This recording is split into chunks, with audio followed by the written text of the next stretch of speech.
ਅਧਿਆਇ 4 ਮਹਿਲਾ। ਇੱਕ ਹੈ ਲੋਕੋ, ਆਪਣੇ ਉਸ ਪਾਲਣਹਾਰ ਤੋਂ ਡਰੋ ਜਿਸ ਨੇ ਤੁਹਾਨੂੰ ਸਭ ਨੂੰ ਇੱਕ ਜਾਨ, ਹਜ਼ਰਤ ਆਦਮ, ਤੋਂ ਪੈਦਾ ਕੀਤਾ ਤੇ ਉਸੇ ਜਾਨ ਤੋਂ ਉਹਦਾ ਜੋੜਾ ਪਤਨੀ ਹਵਾ ਨੂੰ ਬਣਾਇਆ ਤੇ ਉਹਨਾਂ ਦੋਵਾਂ ਤੋਂ ਬਹੁਤ ਸਾਰੇ ਮਰਦ ਤੇ ਔਰਤਾਂ ਦੁਨੀਆ ਵਿੱਚ ਖਿਲਾਰ ਦਿੱਤੇ। ਉਸ ਅੱਲਾਹ ਤੋਂ ਡਰੋ ਜਿਸ ਦਾ ਵਾਸਤਾ ਪਾ ਕੇ ਤੁਸੀਂ ਇੱਕ ਦੂਜੇ ਕੋਲੋਂ ਰਿਸ਼ਤੇ ਮੰਗਦੇ ਹੋ, ਅਤੇ ਰਿਸ਼ਤੇ ਨਾਤੇ ਤੋੜਨ ਤੋਂ ਬਚੋ। ਦਸ਼ਮਲਵ ਇੱਕ ਬੇਸ਼ੱਕ ਅੱਲਾਹ ਤੁਹਾਡੀ ਨਿਗਰਾਨੀ ਕਰ ਰਿਹਾ ਹੈ। ਦੋ ਯਤੀਮਾਂ ਦੇ ਮਾਲ ਜਿਹੜੇ ਤੁਹਾਡੇ ਕੋਲ ਹਨ, ਉਹਨਾਂ ਨੂੰ ਵਾਪਸ ਦੇ ਦਿਓ ਅਤੇ ਉਹਨਾਂ ਦੇ ਵਧੀਆ ਮਾਲ ਨੂੰ ਆਪਣੇ ਭੈੜੇ ਮਾਲ ਨਾਲ ਨਾ ਬਦਲੋ। ਤੁਸੀਂ ਉਹਨਾਂ ਦੇ ਮਾਲ ਆਪਣੇ ਮਾਲ ਨਾਲ ਰਲਾ ਮਿਲਾ ਕੇ ਨਾ ਖਾਓ। ਬੇਸ਼ੱਕ ਇਹ ਬਹੁਤ ਵੱਡਾ ਪਾਪ ਹੈ। 3 ਜੇ ਤੁਹਾਨੂੰ ਡਰ ਹੋਵੇ ਕਿ ਤੁਸੀਂ ਯਤੀਮ ਲੜਕੀਆਂ ਨਾਲ ਨਿਕਾਹ ਕਰਕੇ ਇਨਸਾਫ ਨਹੀਂ ਕਰ ਸਕੋਗੇ ਤਾਂ ਜਿਹੜੀਆਂ ਇਸਤਰੀਆਂ ਤੁਹਾਨੂੰ ਪਸੰਦ ਹੋਣ ਤੁਸੀਂ ਉਹਨਾਂ ਵਿੱਚੋਂ 2-2, 3-3 ਅਤੇ 4-4 ਇਸਤਰੀਆਂ ਨਾਲ ਨਿਕਾਹ ਕਰ ਸਕਦੇ ਹੋ। ਪਰ ਜੇ ਤੁਹਾਨੂੰ ਇਸ ਗੱਲ ਦਾ ਡਰ ਹੈ ਕਿ ਤੁਸੀਂ ਉਹਨਾਂ ਨਾਲ ਨਿਆਂ ਨਹੀਂ ਕਰ ਸਕਦੇ ਤਾਂ ਇੱਕ ਹੀ ਔਰਤ ਨਾਲ ਨਿਕਾਹ ਕਰੋ ਜਾਂ ਉਹਨਾਂ ਗੋਲੀਆਂ ਨੂੰ ਪਤਨੀ ਬਣਾ ਲਓ ਜੋ ਤੁਹਾਡੇ ਕਬਜ਼ੇ 'ਚ ਆਈਆਂ ਹਨ। ਤੁਹਾਡੇ ਲਈ ਇਹੋ ਉਚਿਤ ਹੈ। ਇੰਜ ਕਰਕੇ ਤੁਸੀਂ ਨਾਇਨਸਾਫੀ ਤੋਂ ਬਚ ਜਾਵੋਗੇ। 4 ਪਤਨੀਆਂ ਨੂੰ ਉਹਨਾਂ ਦੇ ਮਹਿਰ ਖੁਸ਼ੀ ਅਦਾ ਕਰੋ। ਇੱਕ ਹਾਂ ਜੇ ਉਹ ਆਪੇ ਆਪਣੀ ਇੱਛਾ ਨਾਲ ਤੁਹਾਨੂੰ ਮਹਿਰ ਦਾ ਕੁਝ ਹਿੱਸਾ ਮੁਆਫ ਕਰ ਦੇਣ ਤਾਂ ਤੁਸੀਂ ਉਸ ਨੂੰ ਸ਼ੌਕ ਨਾਲ ਖਾ ਸਕਦੇ ਹੋ। 5 ਜਿਸ ਮਾਲ ਨੂੰ ਅੱਲਾਹ ਨੇ ਤੁਹਾਡੇ ਲਈ ਜੀਵਨ ਗੁਜ਼ਾਰਨ ਦਾ ਇੱਕ ਸਾਧਨ ਬਣਾਇਆ ਹੈ ਉਸ ਮਾਲ ਨੂੰ ਬੇਸਮਝ ਲੋਕਾਂ ਦੇ ਹਵਾਲੇ ਨਾ ਕਰੋ। ਹਾਂ, ਉਹਨਾਂ ਬੇਅਕਲਾਂ ਨੂੰ ਉਸ ਮਾਲ ਚੋਂ ਖਾਣ ਪਾਣ ਕਰਾਓ ਤੇ ਕੱਪੜਾ ਲੱਤਾ ਪਵਾਓ ਅਤੇ ਉਹਨਾਂ ਨਾਲ ਨਰਮ ਸੁਭਾਅ ਨਾਲ ਗੱਲਬਾਤ ਕਰੋ। 6 ਤੁਸੀਂ ਯਤੀਮਾਂ ਦੀ ਸੂਝ-ਬੂਝ ਦੀ ਪਰਖ ਕਰਦੇ ਰਹੋ, ਇੱਥੋਂ ਤੱਕ ਕਿ ਉਹ ਨਿਕਾਹ ਦੀ ਉਮਰ ਨੂੰ ਪੁੱਜ ਜਾਣ। ਫੇਰ ਜੇ ਤੁਸੀਂ ਉਹਨਾਂ ਵਿੱਚ ਸਮਝਦਾਰੀ ਤੇ ਯੋਗਤਾ ਪਾਓ ਤਾਂ ਉਹਨਾਂ ਦੇ ਮਾਲ ਉਹਨਾਂ ਦੇ ਹਵਾਲੇ ਕਰ ਦਿਓ। ਤੁਸੀਂ ਉਹਨਾਂ ਦੀ ਦੌਲਤ ਨੂੰ ਲੋੜ ਤੋਂ ਵੱਧ ਅਤੇ ਛੇਤੀ ਇਸ ਕਰਕੇ ਨਾ ਖਾਓ ਕਿ ਉਹ ਵੱਡੇ ਹੋ ਕੇ ਤੁਹਾਥੋਂ ਆਪਣਾ ਹੱਕ ਮੰਗਣਗੇ। ਜੇ ਸਰਪ੍ਰਸਤ ਅਮੀਰ ਹੋਵੇ ਤਾਂ ਉਸਨੂੰ ਚਾਹੀਦਾ ਹੈ ਕਿ ਅਨਾਥਾਂ ਦੇ ਮਾਲ ਖਾਣ ਤੋਂ ਬਚੋ, ਪਰ ਜੇ ਉਹ ਗਰੀਬ ਹੈ ਤਾਂ ਲੋੜ ਅਨੁਸਾਰ ਖਾ ਸਕਦਾ ਹੈ। ਜਦੋਂ ਤੁਸੀਂ ਉਹਨਾਂ ਅਨਾਥਾਂ ਦੇ ਮਾਲ ਉਹਨਾਂ ਦੇ ਹਵਾਲੇ ਕਰੋ ਤਾਂ ਇਸ ਤੇ ਕਿਸੇ ਹੈ ਗਵਾਹ ਬਣਾ ਲਵੋ, ਅਤੇ ਅੱਲਾਹ ਹਿਸਾਬ ਲੈਣ ਲਈ ਆਪ ਹੀ ਬਥੇਰਾ ਹੈ। 7 ਮਾਤਾ ਪਿਤਾ ਤੇ ਸਾਖ ਸੰਬੰਧੀ ਦੇ ਛੱਡੇ ਹੋਏ ਮਾਲ ਵਿੱਚ ਮਰਦਾਂ ਦਾ ਵੀ ਹਿੱਸਾ ਹੈ ਤੇ ਔਰਤਾਂ ਦਾ ਵੀ ਹਿੱਸਾ ਹੈ। ਮਾਲ ਭਾਵੇਂ ਘੱਟ ਹੋਵੇ ਜਾਂ ਵੱਧ ਹੋਵੇ ਇਹਦੇ ਹਿੱਸੇ ਅੱਲਾਹ ਵੱਲੋਂ ਨਿਯਤ ਕੀਤੇ ਗਏ ਹਨ। 8 ਜੇ ਵੰਡ ਵੇਲੇ ਰਿਸ਼ਤੇਦਾਰ, ਯਤੀਮ ਅਤੇ ਮੁਹਤਾਜ ਆ ਜਾਣ ਤਾਂ ਤੁਸੀਂ ਉਸ ਵਿਰਾਸਤ ਦੇ ਮਾਲ ਵਿੱਚੋਂ ਉਹਨਾਂ ਨੂੰ ਵੀ ਕੁਝ ਦੇ ਦੇਵੋ ਅਤੇ ਉਹਨਾਂ ਨਾਲ ਨਰਮੀ ਨਾਲ ਬੋਲੋ। 9 ਲੋਕਾਂ ਨੂੰ ਇਸ ਗੱਲ ਤੋਂ ਡਰਨਾ ਚਾਹੀਦਾ ਹੈ ਕਿ ਜੇ ਉਹ ਆਪਣੇ ਪਿੱਛੇ ਛੋਟੇ ਬੇਵਸ ਬੱਚੇ ਛੱਡ ਜਾਣ ਤਾਂ ਉਹਨਾਂ ਨੂੰ ਆਪਣੇ ਬੱਚਿਆਂ ਪ੍ਰਤੀ ਕਿੰਨੀ ਚਿੰਤਾ ਹੋਵੇਗੀ। ਸੋ ਉਹਨਾਂ ਨੂੰ ਰੱਬ ਤੋਂ ਡਰਦੇ ਹੋਏ ਠੀਕ ਤੇ ਸਹੀ ਗੱਲ ਕਹਿਣੀ ਚਾਹੀਦੀ ਹੈ। 1 ਜਿਹੜੇ ਲੋਕ ਯਤੀਮਾਂ ਦਾ ਮਾਲ ਜ਼ੁਲਮ ਨਾਲ ਖਾਂਦੇ ਹਨ ਉਹ ਆਪਣੇ ਢਿੱਡ ਅੱਗ ਨਾਲ ਹੀ ਭਰਦੇ ਹਨ ਅਤੇ ਉਹ ਛੇਤੀ ਹੀ ਕਿਆਮਤ ਵਾਲੇ ਦਿਨ ਨਰਕ ਦੀ ਅੱਗ ਵਿੱਚ ਸੁੱਟੇ ਜਾਣਗੇ। 1 ਅੱਲਾਹ ਤੁਹਾਨੂੰ ਤੁਹਾਡੀ ਸੰਤਾਨ ਬਾਰੇ ਹੁਕਮ ਦਿੰਦਾ ਹੈ ਕਿ ਪੁੱਤਰ ਦਾ ਹਿੱਸਾ 2 ਧੀਆਂ ਦੇ ਬਰਾਬਰ ਹੈ। ਜੇਕਰ ਕੇਵਲ ਧੀਆਂ 2 ਜਾਂ 2 ਤੋਂ ਵੱਧ ਹੋਣ ਤਾਂ ਉਹਨਾਂ ਨੂੰ ਵਿਰਸੇ ਦਾ 2/3 ਹਿੱਸਾ ਮਿਲੇਗਾ ਅਤੇ ਜੇ ਇੱਕ ਹੀ ਧੀ ਹੋਵੇ ਤਾਂ ਉਸ ਲਈ ਅੱਧਾ ਵਿਰਸਾ ਹੈ। ਜੇ ਮ੍ਰਿਤਕ ਦੇ ਸੰਤਾਨ ਹੈ ਤਾਂ ਉਸ ਦੇ ਮਾਤਾ ਪਿਤਾ ਵਿੱਚੋਂ ਹਰ ਇੱਕ ਨੂੰ ਵਿਰਸੇ ਦਾ 6ਵਾਂ ਹਿੱਸਾ ਮਿਲੇਗਾ ਅਤੇ ਜੇ ਸੰਤਾਨ ਨਾ ਹੋਵੇ ਅਤੇ ਮਾਂ-ਬਾਪ ਹੀ ਵਾਰਿਸ ਹੋਣ ਤਾਂ ਉਸ ਦੀ ਮਾਂ ਦਾ ਤੀਜਾ ਹਿੱਸਾ ਹੈ। ਜੇ ਮ੍ਰਿਤਕ ਦੇ ਕਈ ਭਰਾ ਹੋਣ ਤਾਂ ਫੇਰ ਉਸ ਦੀ ਮਾਂ ਦਾ 6ਵਾਂ ਹਿੱਸਾ ਵਿਰਾਸਤ ਵਿੱਚ ਹੋਵੇਗਾ। ਇਹ ਸਾਰੇ ਹਿੱਸਿਆਂ ਦੀ ਵੰਡ ਮ੍ਰਿਤਕ ਦੀ ਵਸੀਅਤ ਪੂਰੀ ਕਰਨ ਅਤੇ ਉਸ ਦੇ ਸਿਰ ਜਿਹੜਾ ਕਰਜ਼ਾ ਹੋਵੇ ਉਸ ਨੂੰ ਉਤਾਰਨ ਮਗਰੋਂ ਹੋਵੇਗੀ। ਤੁਹਾਡੇ ਮਾਂ-ਬਾਪ ਹੋਣ ਜਾਂ ਤੁਹਾਡੀ ਸੰਤਾਨ ਹੋਵੇ, ਤੁਹਾਨੂੰ ਨਹੀਂ ਪਤਾ ਕਿ ਇਹਨਾਂ ਵਿੱਚੋਂ ਕੌਣ ਤੁਹਾਨੂੰ ਲਾਭ ਪਹੁੰਚਾ ਸਕਦਾ ਹੈ। ਇਹ ਸਾਰੇ ਹਿੱਸੇ ਅੱਲਾਹ ਵੱਲੋਂ ਨਿਯਤ ਕੀਤੇ ਹੋਏ ਹਨ। ਬੇਸ਼ੱਕ ਅੱਲਾਹ ਸਾਰੀਆਂ ਹਕੀਕਤਾਂ ਅਤੇ ਸਾਰੀਆਂ ਹਿਕਮਤਾਂ ਦਾ ਜਾਣਨ ਵਾਲਾ ਹੈ। 1-2 ਜੇ ਤੁਹਾਡੀਆਂ ਪਤਨੀਆਂ ਬੇ-ਔਲਾਦ ਹੋਣ ਤਾਂ ਉਹਨਾਂ ਦੇ ਛੱਡੇ ਹੋਏ ਮਾਲ ਵਿੱਚੋਂ ਤੁਹਾਡਾ ਪਤੀ ਦਾ ਅੱਧਾ ਹਿੱਸਾ ਹੋਵੇਗਾ। ਜੇ ਉਸਦੀ ਸੰਤਾਨ ਹੈ ਤਾਂ ਉਹਨਾਂ ਦੇ ਛੱਡੇ ਹੋਏ ਮਾਲ ਵਿੱਚੋਂ ਤੁਹਾਡਾ ਚੌਥਾ ਹਿੱਸਾ ਹੋਵੇਗਾ। ਇਹ ਵੰਡ ਉਹਨਾਂ ਪਤਨੀਆਂ ਦੀ ਵਸੀਅਤ ਪੂਰੀ ਕਰਨ ਅਤੇ ਕਰਜ਼ਾ ਅਦਾ ਕਰਨ ਤੋਂ ਬਾਅਦ ਹੀ ਹੋਵੇਗੀ। ਜੇ ਤੁਹਾਡੀ ਮਰਦਾਂ ਦੀ ਸੰਤਾਨ ਨਹੀਂ ਤਾਂ ਤੁਹਾਡੇ ਵੱਲੋਂ ਛੱਡੇ ਹੋਏ ਮਾਲ ਚੋਂ ਤੁਹਾਡੀ ਪਤਨੀਆਂ ਦਾ ਚੌਥਾ ਹਿੱਸਾ ਹੈ। ਜੇ ਤੁਹਾਡੀ ਔਲਾਦ ਹੈ ਤਾਂ ਤੁਹਾਡੇ ਛੱਡੇ ਹੋਏ ਮਾਲ ਚੋਂ ਉਹਨਾਂ ਤੁਹਾਡੀਆਂ ਪਤਨੀਆਂ ਦਾ 8ਵਾਂ ਹਿੱਸਾ ਹੈ। ਇਹ ਵੰਡ ਵੀ ਤੁਹਾਡੇ ਵੱਲੋਂ ਕੀਤੀ ਹੋਈ ਵਸੀਅਤ ਦੀ ਪੂਰਤੀ ਅਤੇ ਤੁਹਾਡਾ ਕਰਜ਼ ਅਦਾ ਕਰਨ ਉਪਰੰਤ ਹੋਵੇਗੀ। ਜੇਕਰ ਉਹ ਵਿਅਕਤੀ ਜਿਸ ਦਾ ਵਿਰਸਾ ਵੰਡਿਆ ਜਾ ਰਿਹਾ ਹੈ ਨਾ ਕੋਈ ਉਸਦਾ ਪੁੱਤਰ ਹੈ ਅਤੇ ਨਾ ਹੀ ਉਸਦਾ ਪਿਓ ਜਿਉਂਦਾ ਹੈ ਜਾਂ ਇੰਜ ਹੀ ਕੋਈ ਔਰਤ ਹੋਵੇ, ਜੇ ਉਸਦਾ ਇੱਕ ਭਰਾ ਜਾਂ ਇੱਕ ਭੈਣ ਹੋਵੇ ਤਾਂ ਇਹਨਾਂ ਦੋਵਾਂ ਵਿੱਚੋਂ ਹਰੇਕ ਦਾ 6ਵਾਂ ਹਿੱਸਾ ਹੋਵੇਗਾ। ਜੇ ਉਹ ਵੱਧ ਗਿਣਤੀ ਵਿੱਚ ਹਨ ਤਾਂ ਉਹ ਸਾਰੇ 1/3 ਦੇ ਭਾਗੀਦਾਰ ਹੋਣਗੇ। ਇਹ ਵੰਡ ਉਸ ਮਰਨ ਵਾਲੇ ਦੀ ਵਸੀਅਤ ਤੇ ਅਮਲ ਹੋਣ ਤੋਂ ਬਾਅਦ ਜਾਂ ਉਸ ਦੇ ਜ਼ਿੰਮੇ ਕਰਜ਼ੇ ਦੀ ਅਦਾਇਗੀ ਤੋਂ ਬਾਅਦ ਹੋਵੇਗੀ, ਪਰ ਇਸ ਤੋਂ ਕਿਸੇ ਨੂੰ ਕੋਈ ਹਾਨੀ ਨਹੀਂ ਹੋਣੀ ਚਾਹੀਦੀ। ਇਹ ਹੁਕਮ ਅੱਲਾਹ ਵੱਲੋਂ ਹੈ ਅਤੇ ਅੱਲਾਹ ਹੀ ਜਾਣਨ ਵਾਲਾ ਸਹਿਨਸ਼ੀਲ ਹੈ।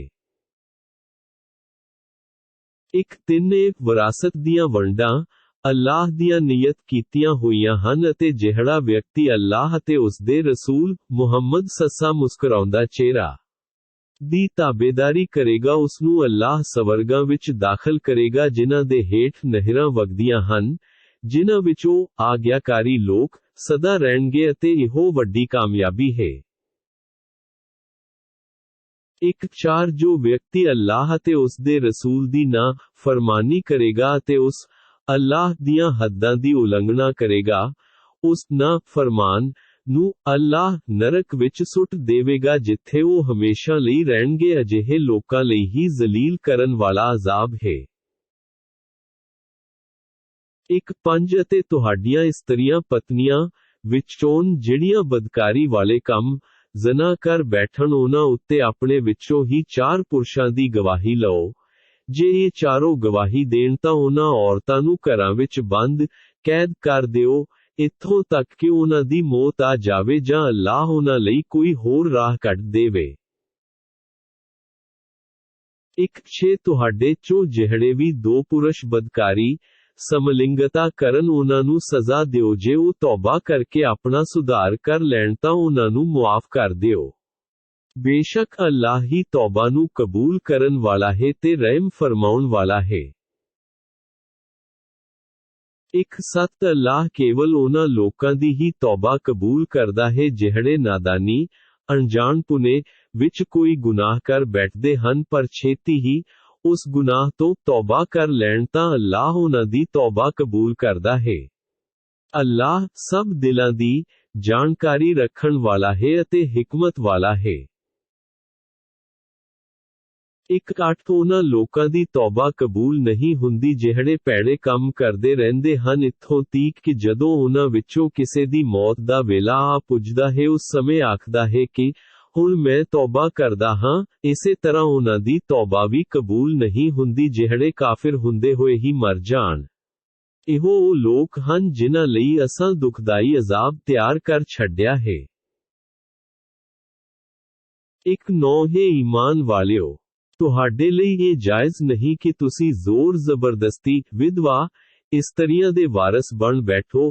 ਹੁਣ ਉਹ ਆਜ਼ਾਦ ਹੈ ਜਿੱਥੇ ਚਾਹੇ ਨਿਕਾਹ ਕਰਵਾ ਸਕਦੀ ਹੈ ਅਤੇ ਨਾ ਹੀ ਉਹਨਾਂ ਨੂੰ ਇਸ ਲਈ ਤਲਾਕ ਦੇਣ ਮਗਰੋਂ ਰੋਕ ਕੇ ਰੱਖੋ ਕਿ ਜੋ ਤੁਸੀਂ ਉਹਨਾਂ ਨੂੰ ਮਹਿਰ ਦਿੱਤਾ ਹੋਇਆ ਹੈ ਉਸ ਵਿੱਚੋਂ ਕੁਝ ਵਾਪਸ ਲੈ ਲਵੋ। ਹਾਂ ਜੇ ਉਹ ਕੋਈ ਸਪਸ਼ਟ ਬਦਕਾਰੀ ਤੇ ਬੇਹਯਾਈ ਦੇ ਕੰਮ ਕਰ ਬੈਠਣ ਤਾਂ ਉਹਨਾਂ ਨੂੰ ਰੋਕਣਾ ਜਾਇਜ਼ ਹੈ। ਤੁਸੀਂ ਉਹਨਾਂ ਆਪਣੀਆਂ ਪਤਨੀਆਂ ਨਾਲ ਸੁਚੱਜੇ ਢੰਗ ਨਾਲ ਜੀਵਨ ਗੁਜ਼ਾਰੋ। ਜੇ ਤੁਸੀਂ ਉਹਨਾਂ ਨੂੰ ਨਾ ਪਸੰਦ ਕਰੋ ਤਾਂ ਹੋ ਸਕਦਾ ਹੈ ਕਿ ਤੁਹਾਨੂੰ ਇੱਕ ਚੀਜ਼ ਪਸੰਦ ਨਾ ਹੋਵੇ ਪਰ ਅੱਲਾਹ ਨੇ ਉਸੇ ਵਿੱਚ ਕੋਈ ਭਲਾਈ ਰੱਖ ਛੱਡੀ ਹੋਵੇ। 2-0 ਜੇ ਤੁਸੀਂ ਇੱਕ ਪਤਨੀ ਦੀ ਥਾਂ ਦੂਜੀ ਪਤਨੀ ਲਿਆਉਣਾ ਚਾਹੁੰਦੇ ਹੋ ਤਾਂ ਭਾਵੇਂ ਤੁਸੀਂ ਉਹਨਾਂ ਛੱਡਣ ਵਾਲੀਆਂ ਪਤਨੀਆਂ ਵਿੱਚੋਂ ਕਿਸੇ ਨੂੰ ਖਜ਼ਾਨਾਨਵੀ ਦੇ ਰੱਖਿਆ ਹੈ ਤਾਂ ਵੀ ਉਸ ਵਿੱਚੋਂ ਕੁਝ ਵੀ ਵਾਪਸ ਨਾ ਲਵੋ। ਕੀ ਤੁਸੀਂ ਉਸ ਤੇ ਇਲਜ਼ਾਮ ਲਾ ਕੇ ਅਤੇ ਖੁੱਲ੍ਹਾ ਪਾਪ ਕਰਦੇ ਹੋਏ ਵਾਪਸ ਲਵੋਗੇ?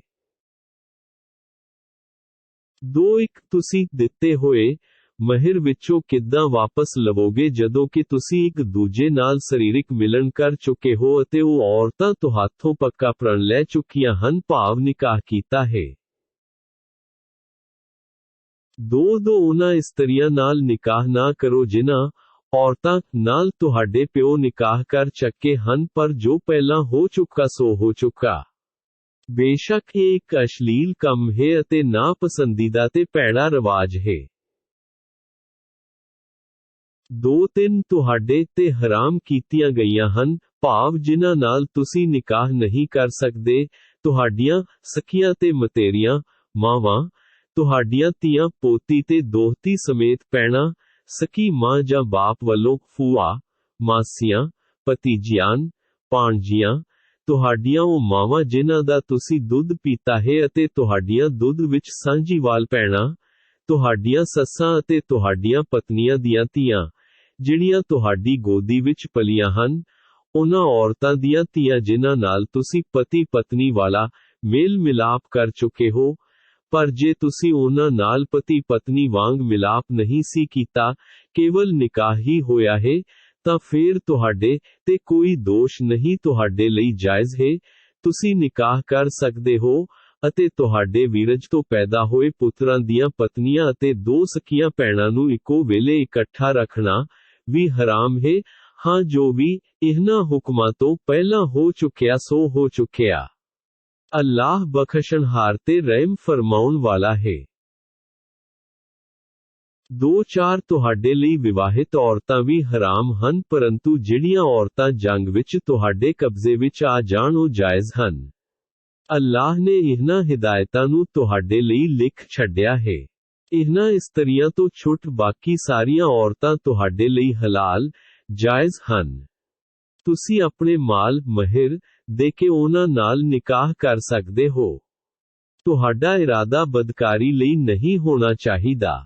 ਇਸ ਲਈ ਜਿਨ੍ਹਾਂ ਨਾਲ ਤੁਸੀਂ ਨਿਕਾਹ ਕਰੋ ਉਹਨਾਂ ਨੂੰ ਉਹਨਾਂ ਦਾ ਨਿਯਤ ਕੀਤਾ ਹੋਇਆ ਮਹਿਰ ਅਦਾ ਕਰੋ।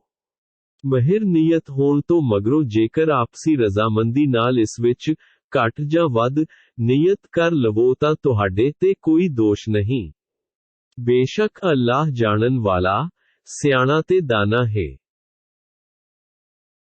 2-5 ਜੇ ਤੁਹਾਡੇ ਵਿੱਚੋਂ ਕੋਈ ਵਿਅਕਤੀ ਆਜ਼ਾਦ ਮੁਸਲਮਾਨ ਇਸਤਰੀ ਨਾਲ ਨਿਕਾਹ ਕਰਨ ਦੀ ਸਮਰੱਥਾ ਨਾ ਰੱਖਦਾ ਹੋਵੇ ਤਾਂ ਉਹ ਮੁਸਲਮਾਨ ਬਾਂਦੀਆਂ ਨਾਲ, ਜਿਨ੍ਹਾਂ ਦੇ ਤੁਸੀਂ ਆਪ ਮਾਲਿਕ ਹੋ, ਨਿਕਾਹ ਕਰ ਸਕਦਾ ਹੈ। ਅੱਲਾਹ ਤੁਹਾਡੇ ਈਮਾਨ ਦੀ ਹਾਲਤ ਨੂੰ ਭਲੀ ਭਾਂਤ ਜਾਣਦਾ ਹੈ। ਤੁਸੀਂ ਸਾਰੇ ਇੱਕ ਆਦਮ ਦੀ ਔਲਾਦ ਹੋ, ਇਸ ਲਈ ਬਾਂਦੀਆਂ ਦੇ ਮਾਲਿਕਾਂ ਤੋਂ ਇਜਾਜ਼ਤ ਲੈ ਕੇ ਉਹਨਾਂ ਨਾਲ ਨਿਕਾਹ ਕਰ ਲਵੋ ਅਤੇ ਰਿਵਾਜ ਅਨੁਸਾਰ ਉਹਨਾਂ ਬਾਂਦੀਆਂ ਦੇ ਮਹਿਰ ਉਹਨਾਂ ਨੂੰ ਦੇਵੋ। ਉਹ ਬਾਂਦੀਆਂ ਨੇਕ ਤੇ ਭਲੀਆਂ ਹੋਣ, ਬਦਕਾਰੀ ਕਰਨ ਵਾਲੀਆਂ ਨਾ ਹੋਣ ਅਤੇ ਨਾ ਹੀ ਚੋਰੀ ਛੁਪੇ ਯਾਰੀਆਂ ਲਾਉਣ। ਜਦੋਂ ਉਹ ਬਾਂਦੀਆਂ ਤੁਹਾਡੇ ਨਿਕਾਹ ਵਿੱਚ ਆ ਜਾਣ, ਜੇ ਫੇਰ ਵੀ ਉਹ ਬਦਕਾਰੀ ਕਰਨ ਤਾਂ ਉਹਨਾਂ ਦੀ ਸਜ਼ਾ ਆਜ਼ਾਦ ਇਸਤਰੀਆਂ ਦੀ ਸਜ਼ਾ ਤੋਂ ਅੱਧੀ, ਭਾਵ 50 ਕੋੜੇ ਹੋਵੇਗੀ। 1 ਬਾਂਦੀਆਂ ਗੋਲੀਆਂ ਨਾਲ ਨਿਕਾਹ ਕਰਨ ਦੀ ਇਜਾਜ਼ਤ ਤੁਹਾਡੇ ਵਿੱਚੋਂ ਕੇਵਲ ਉਹਨਾਂ ਲੋਕਾਂ ਨੂੰ ਹੀ ਹੈ ਜਿਨ੍ਹਾਂ ਨੂੰ ਗੁਨਾਹ ਭਰੀ ਰਾਹ ਤੁਰ ਪੈਣ ਦਾ ਡਰ ਹੈ। ਜੇ ਤੁਸੀਂ ਸਬਰ ਕਰ ਸਕੋ ਤਾਂ ਇਹ ਤੁਹਾਡੇ ਲਈ ਵਧੇਰੇ ਚੰਗਾ ਹੈ ਅਤੇ ਅੱਲਾਹ ਬੜਾ ਹੀ ਬਖਸ਼ਣਹਾਰ ਤੇ ਰਹਿਮਤਾਂ ਵਾਲਾ ਹੈ। 2-6 ਅੱਲਾਹ ਇਹ ਚਾਹੁੰਦਾ ਹੈ ਕਿ ਸਾਰੇ ਹੁਕਮਾਂ ਨੂੰ ਵਿਸਥਾਰ ਨਾਲ ਬਿਆਨ ਕਰੇ ਅਤੇ ਤੁਹਾਨੂੰ ਤੁਹਾਥੋਂ ਪਹਿਲਾਂ ਦੇ ਨੇਕ ਲੋਕਾਂ ਦੀ ਰਾਹ ਤੇ ਚਲਾਵੇ। ਉਹ ਤੁਹਾਡੇ ਵੱਲ ਧਿਆਨ ਦੇਣਾ ਚਾਹੁੰਦਾ ਹੈ। ਅੱਲਾਹ ਜਾਣਨਹਾਰ ਤੇ ਸਿਆਣਾ ਹੈ।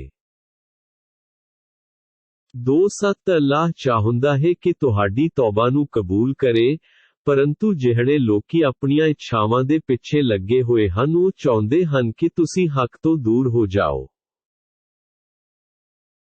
2-8 ਅੱਲਾਹ ਤੁਹਾਡੇ ਗੁਨਾਹਾਂ ਦੇ ਭਾਰ ਨੂੰ ਮੁਆਫੀ ਦੇ ਕੇ ਹਲਕਾ ਕਰਨਾ ਚਾਹੁੰਦਾ ਹੈ। ਮਨੁੱਖ ਨੂੰ ਬਹੁਤ ਹੀ ਕਮਜ਼ੋਰ ਪੈਦਾ ਕੀਤਾ ਗਿਆ ਹੈ। 2 ਹੈ ਈਮਾਨ ਵਾਲਿਓ, ਤੁਸੀਂ ਇੱਕ ਦੂਜੇ ਦਾ ਮਾਲ ਨਾ ਜਾਇਜ਼ ਢੰਗ ਨਾਲ ਨਾ ਖਾਓ, ਸਗੋਂ ਆਪਸੀ ਰਜ਼ਾਮੰਦੀ ਨਾਲ ਲੈਣ ਦੇਣ ਕਰੋ ਅਤੇ ਹੱਕਾ ਆਪਣੇ ਆਪ ਨੂੰ ਕਤਲ ਆਤਮਾ ਹੱਤਿਆ ਨਾ ਕਰੋ, ਇੱਕ ਬੇਸ਼ੱਕ ਅੱਲਾਹ ਤੁਹਾਡੇ ਤੇ ਬਹੁਤ ਮਿਹਰਬਾਨ ਹੈ। 3 ਜਿਹੜਾ ਵਿਅਕਤੀ ਧੱਕੇ ਨਾਲ ਤੇ ਜ਼ੁਲਮ ਰਾਹੀਂ ਅਜਿਹੇ ਨਾ ਫਰਮਾਨੀ ਵਾਲੇ ਕੰਮ ਕਰੇਗਾ ਅਸੀਂ ਉਸਨੂੰ ਛੇਤੀ ਹੀ ਨਰਕ ਦੀ ਅੱਗ ਵਿੱਚ ਸੁੱਟ ਦੇਵਾਂਗੇ ਅਤੇ ਇੰਜ ਕਰਨਾ ਅੱਲਾਹ ਲਈ ਬਹੁਤ ਹੀ ਸੌਖਾ ਹੈ।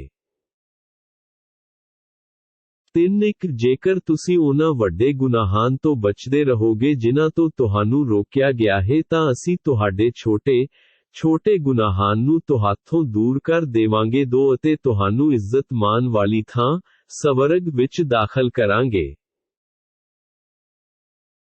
3 ਤੁਸੀਂ ਉਹਨਾਂ ਚੀਜ਼ਾਂ ਦੀ ਕਾਮਨਾ ਨਾ ਕਰੋ ਜਿਨ੍ਹਾਂ ਕਾਰਨ ਅੱਲਾਹ ਨੇ ਤੁਹਾਡੇ ਵਿੱਚੋਂ ਕਿਸੇ ਨੂੰ ਕਿਸੇ ਦੇ ਮੁਕਾਬਲੇ ਵਿੱਚ ਵਧੇਰੇ ਦਿੱਤਾ ਹੋਇਆ ਹੈ। ਜੋ ਪੁਰਸ਼ਾਂ ਨੇ ਕਮਾਇਆ ਹੈ ਉਸ ਕਮਾਈ ਵਿੱਚ ਉਹਨਾਂ ਦਾ ਹਿੱਸਾ ਹੈ, ਭਾਵ ਉਹੀ ਹੱਕਦਾਰ ਹਨ, ਅਤੇ ਔਰਤਾਂ ਦਾ ਹੱਕ ਉਸ ਕਮਾਈ ਵਿੱਚ ਹੈ ਜੋ ਉਹਨਾਂ ਨੇ ਕਮਾਇਆ ਹੈ। ਤੁਸੀਂ ਅੱਲਾਹ ਤੋਂ ਹੀ ਉਸ ਦੇ ਫਜ਼ਲਾਂ ਲਈ ਦੁਆਵਾਂ ਮੰਗਦੇ ਰਹੋ। ਬੇਸ਼ੱਕ ਅੱਲਾਹ ਹਰ ਵਿਅਕਤੀ ਦੀ ਲੋੜ ਦੀਆਂ ਚੀਜ਼ਾਂ ਨੂੰ ਜਾਣਨ ਵਾਲਾ ਹੈ। 3 ਮਾਤਾ ਪਿਤਾ ਜਾਂ ਨੇੜਲੇ ਰਿਸ਼ਤੇਦਾਰ ਜੋ ਵੀ ਮਾਲ ਛੱਡ ਜਾਣ ਉਸ ਵਿਰਸੇ ਵਿੱਚ ਅਸੀਂ ਅੱਲਾਹ ਨੇ ਰਿਸ਼ਤੇ ਅਨੁਸਾਰ ਹਰੇਕ ਨੂੰ ਵਾਰਸ ਬਣਾਇਆ ਹੈ। ਜਿਨ੍ਹਾਂ ਨਾਲ ਤੁਸੀਂ ਇਕਰਾਰ ਕੀਤਾ ਹੋਇਆ ਹੈ, ਉਹਨਾਂ ਨੂੰ ਉਹਨਾਂ ਦਾ ਹਿੱਸਾ ਦਿਓ। ਬੇਸ਼ੱਕ ਅੱਲਾਹ ਹਰ ਗੱਲ ਦਾ ਗਵਾਹ ਹੈ। 3 ਮਰਦਾਂ ਨੂੰ ਔਰਤਾਂ ਤੇ ਹੁਕਮ ਚਲਾਉਣ ਦਾ ਇਸ ਲਈ ਅਧਿਕਾਰ ਹੈ ਕਿ ਅੱਲਾਹ ਨੇ ਉਹਨਾਂ ਵਿੱਚੋਂ ਇੱਕ ਨੂੰ ਦੂਜੇ ਦੇ ਮੁਕਾਬਲੇ ਅੱਗੇ ਰੱਖਿਆ ਹੈ। ਉਹ ਇਸ ਲਈ ਕਿ ਉਹ ਮਰਦ ਆਪਣੇ ਮਾਲ ਵਿੱਚੋਂ ਉਹਨਾਂ ਤੇ ਖਰਚ ਕਰਦੇ ਹਨ। ਜੋ ਪਤਨੀਆਂ ਨੇਕ ਤੇ ਆਗਿਆਕਾਰੀ ਹੁੰਦੀਆਂ ਹਨ ਉਹ ਆਪਣੇ ਪਤੀ ਦੇ ਪਿੱਠ ਪਿੱਛੇ ਅੱਲਾਹ ਦੀ ਨਿਗਰਾਨੀ ਹੇਠ ਉਹਨਾਂ ਦੀ ਹਰ ਪੱਖੋਂ ਰਾਖੀ ਕਰਦੀਆਂ ਹਨ। ਅਤੇ ਜਿਨ੍ਹਾਂ ਪਤਨੀਆਂ ਦੀ ਨਾ ਫਰਮਾਨੀ ਜਾਂ ਸਰਕਸ਼ੀ ਦਾ ਤੁਹਾਨੂੰ ਡਰ ਹੋਵੇ ਤੁਸੀਂ ਉਹਨਾਂ ਨੂੰ ਸਮਝਾਓ, ਜੇ ਨਾ ਸਮਝਣ ਤਾਂ ਉਹਨਾਂ ਦਾ ਪੈਣਾ ਸੋਨਾ ਵੱਖ ਕਰ ਦਿਓ, ਜੇ ਫੇਰ ਵੀ ਨਾ ਸਮਝਣ ਉਹਨਾਂ ਨੂੰ ਹਲਕੀ ਸਜ਼ਾ ਦੇਵੋ। ਪਰੰਤੂ ਮੂੰਹ ਤੇ ਨਾ ਮਾਰੋ, ਜੇ ਉਹ ਆਗਿਆਕਾਰੀ ਬਣ ਜਾਣ ਤਾਂ ਉਹਨਾਂ ਨੂੰ ਤੰਗ ਕਰਨ ਦੇ ਬਹਾਨੇ ਨਾ ਲੱਭੋ। ਬੇਸ਼ੱਕ ਅੱਲਾਹ ਵੱਡੀ ਵਡਿਆਈ ਵਾਲਾ ਤੇ ਸਰਵ ਉੱਚ ਹੈ। 3 ਜੇਕਰ ਤੁਹਾਨੂੰ ਰਿਸ਼ਤੇਦਾਰਾਂ ਨੂੰ ਪਤੀ ਪਤਨੀ ਦੇ ਆਪਸੀ ਸੰਬੰਧਾਂ ਵਿੱਚ ਕਿਸੇ ਅਣਬਣ ਹੋਣ ਦਾ ਡਰ ਹੋਵੇ ਤਾਂ ਇੱਕ ਮੁਨਸਿਫ ਪੰਚ ਪਤੀ ਵੱਲੋਂ ਤੇ ਇੱਕ ਮੁਨਸਿਫ ਪਤਨੀ ਦੇ ਰਿਸ਼ਤੇਦਾਰਾਂ ਵੱਲੋਂ ਨੀਅਤ ਕਰੋ। ਜੇ ਉਹ ਦੋਵੇਂ ਸੁਲਾਹ ਕਰਵਾਉਣਾ ਚਾਹੁੰਦੇ ਹਨ ਤਾਂ ਅੱਲਾਹ ਦੋਵਾਂ ਪਤੀ ਪਤਨੀ ਦਾ ਮਿਲਾਪ ਕਰਾ ਦੇਵੇਗਾ। ਬੇਸ਼ੱਕ ਅੱਲਾਹ ਹਰ ਪ੍ਰਕਾਰ ਦਾ ਗਿਆਨ ਰੱਖਣ ਵਾਲਾ ਤੇ ਹਾਲਾਤ ਤੋਂ ਬਾਖਬਰ ਹੈ।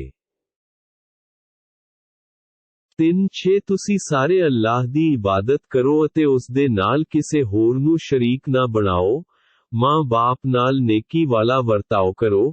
ਰਿਸ਼ਤੇਦਾਰਾਂ, ਯਤੀਮਾਂ, ਮੁਥਾਜਾਂ, ਨੇੜੇ ਦੇ ਸਾਥੀ, ਦੋਸਤਾਂ, ਗੁਆਂਢੀ ਅਤੇ ਓਪਰੇ ਗੁਆਂਢੀ, ਨੇੜੇ ਦੇ ਸਾਥੀ, ਰਾਹੀਂ, ਮੁਸਾਫਰ ਅਤੇ ਜਿਹੜੇ ਤੁਹਾਡੇ ਗੁਲਾਮ ਤੇ ਬੰਦੀਆਨ ਅਤੇ ਘਰੇਲੂ ਨੌਕਰ ਹਨ ਉਹਨਾਂ ਸਭ ਨਾਲ ਨੇਕੀ ਕਰੋ।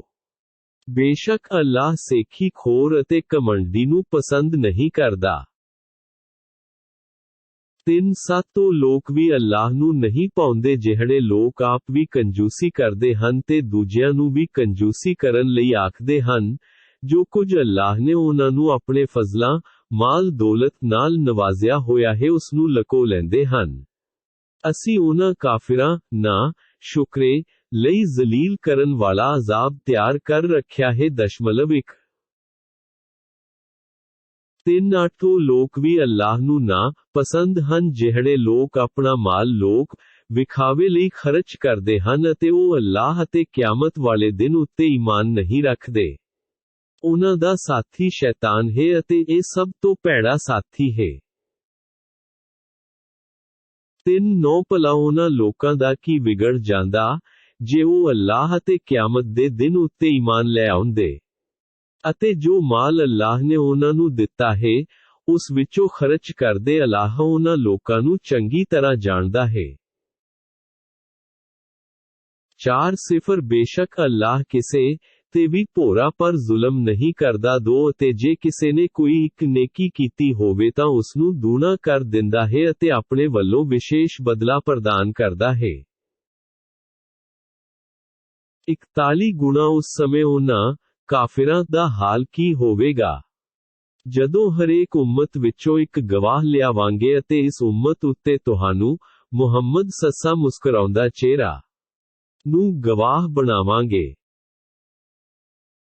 4 ਉਸ ਦਿਨ ਕਿਆਮਤ ਵੇਲੇ ਰੱਬ ਦੇ ਇਨਕਾਰੀ ਅਤੇ ਰਸੂਲ ਦੇ ਨਾਂ ਫਰਮਾਨ ਇਹ ਇੱਛਾ ਕਰਨਗੇ ਕਿ ਕਾਸ਼ ਉਹਨਾਂ ਨੂੰ ਧਰਤੀ ਦੇ ਬਰਾਬਰ ਹੀ ਪੱਧਰ ਕਰ ਦਿੱਤਾ ਜਾਂਦਾ, ਭਾਵ ਪੁੱਛ ਗਿੱਛ ਨਾ ਹੁੰਦੀ, ਅਤੇ ਉਹ ਉਸ ਦਿਨ ਅੱਲਾਹ ਤੋਂ ਕੋਈ ਵੀ ਗੱਲ ਲੁਕਾ ਨਹੀਂ ਸਕਣਗੇ। 4 ਹੇ ਈਮਾਨ ਵਾਲਿਓ, ਜਦੋਂ ਤੁਸੀਂ ਨਸ਼ੇ ਦੀ ਹਾਲਤ ਵਿੱਚ ਹੋਵੋ ਤਾਂ ਨਮਾਜ਼ ਦੇ ਨੇੜੇ ਵੀ ਨਾ ਜਾਓ ਜਦੋਂ ਤੱਕ ਕਿ ਤੁਸੀਂ ਆਪਣੀ ਕਹੀ ਹੋਈ ਗੱਲ ਨੂੰ ਨਾ ਸਮਝੋ। ਨਮਾਜ਼ ਨਾ ਪੜ੍ਹੋ ਅਤੇ ਨਾ ਹੀ ਨਾਪਾਕੀ ਦੀ ਹਾਲਤ ਵਿੱਚ ਨਮਾਜ਼ ਪੜ੍ਹੋ ਜਦੋਂ ਤੀਕ ਕਿ ਤੁਸੀਂ ਇਸ਼ਨਾਨ ਗੁਸਲ ਨਾ ਕਰ ਲਓ। ਹਾਂ, ਜੇ ਤੁਸੀਂ ਰਸਤੇ ਸਫ਼ਰ ਵਿੱਚ ਹੋਵੋ, ਗੁਸਲ ਕਰਨਾ ਸੰਭਵ ਨਾ ਹੋਵੇ ਤਾਂ ਗੱਲ ਵੱਖਰੀ ਹੈ। ਜੇਕਰ ਤੁਸੀਂ ਬਿਮਾਰ ਹੋ ਜਾਂ ਸਫ਼ਰ ਵਿੱਚ ਹੋ ਜਾਂ ਤੁਹਾਡੇ ਵਿੱਚੋਂ ਕੋਈ ਟੱਟੀ ਪਿਸ਼ਾਬ ਕਰਕੇ ਆਇਆ ਹੋਵੇ ਜਾਂ ਤੁਸੀਂ ਆਪਣੀਆਂ ਪਤਨੀਆਂ ਨਾਲ ਸਰੀਰਕ ਮੇਲ ਮਿਲਾਪ ਕੀਤਾ ਹੋਵੇ ਅਤੇ ਤੁਹਾਨੂੰ ਗੁਸਲ ਲਈ ਪਾਣੀ ਨਾ ਮਿਲੇ ਤਾਂ ਪਾਕ ਮਿੱਟੀ ਨਾਲ ਤਯਮੁਮ ਕਰ ਲਓ ਅਤੇ ਇਸ ਮਿੱਟੀ ਤੇ ਹੱਥ ਮਾਰ ਕੇ ਮਿੱਟੀ ਲਿਬੜੇ ਹੱਥਾਂ ਨੂੰ ਆਪਣੇ ਮੂੰਹ ਤੇ ਹੱਥਾਂ ਉੱਤੇ ਫੇਰ ਲਿਆ ਕਰੋ। 1 ਬੇਸ਼ੱਕ ਅੱਲਾਹ ਭੁੱਲਾਂ ਹੋਣ ਤੇ ਨਰਮੀ ਕਰਨ ਵਾਲਾ ਤੇ ਬਖਸ਼ਣਹਾਰ ਹੈ। 4 ਕੀ ਤੁਸੀਂ ਉਹਨਾਂ ਲੋਕਾਂ ਨੂੰ ਨਹੀਂ ਵੇਖਿਆ ਜਿਨ੍ਹਾਂ ਨੂੰ ਰੱਬੀ ਕਿਤਾਬ ਦਾ ਥੋੜਾ ਜਿਹਾ ਭਾਗ ਦਿੱਤਾ ਗਿਆ ਸੀ। ਉਹ ਲੋਕ ਗੁੰਮਰਾਹੀ ਦੇ ਖਰੀਦਾਰ ਹਨ ਅਤੇ ਇਹ ਵੀ ਚਾਹੁੰਦੇ ਹਨ ਕਿ ਤੁਸੀਂ ਵੀ ਸਿੱਧੀ ਰਾਹ ਤੋਂ ਭਟਕ ਜਾਓ। 4 ਅੱਲਾਹ ਤੁਹਾਡੇ ਦੁਸ਼ਮਣਾਂ ਨੂੰ ਭਲੀ ਭਾਂਤ ਜਾਣਦਾ ਹੈ ਅਤੇ ਅੱਲਾਹ ਦਾ ਸਾਥ ਹੋਣਾ ਅਤੇ ਉਸ ਦੀ ਮਦਦ ਹੀ ਮੋਮਿਨਾਂ ਲਈ ਬਥੇਰੀ ਹੈ। 4 ਯਹੂਦੀਆਂ ਵਿੱਚੋਂ ਕੁਝ ਲੋਕ ਉਹ ਵੀ ਹਨ ਜਿਹੜੇ ਸ਼ਬਦਾਂ ਨੂੰ ਉਹਨਾਂ ਦੇ ਅਸਲ ਟਿਕਾਣੇ ਭਾਵ ਅਰਥਾਂ ਤੋਂ ਬਦਲ ਦਿੰਦੇ ਹਨ। ਉਹ ਆਪਣੀਆਂ ਜੀਭਾਂ ਨੂੰ ਤੋੜ ਮਰੋੜ ਕੇ ਸੱਚੇ ਧਰਮ ਇਸਲਾਮ ਵਿਰੁੱਧ ਕਟਾਖ ਕਰਦੇ ਹੋਏ ਨਬੀ ਸੱਸਾ ਨੂੰ ਆਖਦੇ ਹਨ ਕਿ ਅਸੀਂ ਸੁਣ ਲਿਆ ਹੈ ਪਰ ਅਸੀਂ ਮੰਨਦੇ ਨਹੀਂ, ਅਤੇ ਆਖਦੇ ਹਨ ਸੁਣੋ ਕਿ ਤੁਸੀਂ ਇਸ ਯੋਗ ਨਹੀਂ ਹੋ ਕਿ ਤੁਹਾਥੋਂ ਸੁਣਿਆ ਜਾਵੇ, ਅਤੇ ਆਪ ਜੀ ਭਾਵ ਨਬੀ ਸੱਸਾ ਮੁਸਕਰਾਉਂਦਾ ਚਿਹਰਾ ਨੂੰ ਸੰਬੋਧਨ ਕਰਦੇ ਹੋਏ ਆਖਦੇ ਹਨ ਰਾਇਨਾ ਇੱਕ ਭਾਵ ਹੈ ਸਾਡੇ ਚਰਵਾਹੇ। ਜੇ ਉਹ ਇਹ ਆਖਦੇ ਕਿ ਅਸੀਂ ਸੁਣਿਆ ਤੇ ਅਸੀਂ ਪਾਲਣਾ ਵੀ ਕੀਤੀ, ਅਤੇ ਆਖਦੇ ਕਿ ਸਾਡੀ ਬੇਨਤੀ ਸੁਣੋ ਤੇ ਸਾਡੇ ਵੱਲ ਧਿਆਨ ਦਿਓ, ਤਾਂ ਇਹ ਕਹਿਣਾ ਉਹਨਾਂ ਲਈ ਵਧੇਰੇ ਉਚਿਤ ਸੀ। ਕਿਉਂ ਜੋ ਅੱਲਾਹ ਨੇ ਉਹਨਾਂ ਦੀ ਅਵਗਿਆਕੀ ਕਾਰਨ ਉਹਨਾਂ ਤੇ ਫਿਟਕਾਰ ਪਾਈ ਹੈ, ਇਸ ਲਈ ਛੁੱਟ ਕੁਝ ਇੱਕ ਲੋਕਾਂ ਤੋਂ ਉਹ ਈਮਾਨ ਨਹੀਂ ਲਿਆਉਂਦੇ।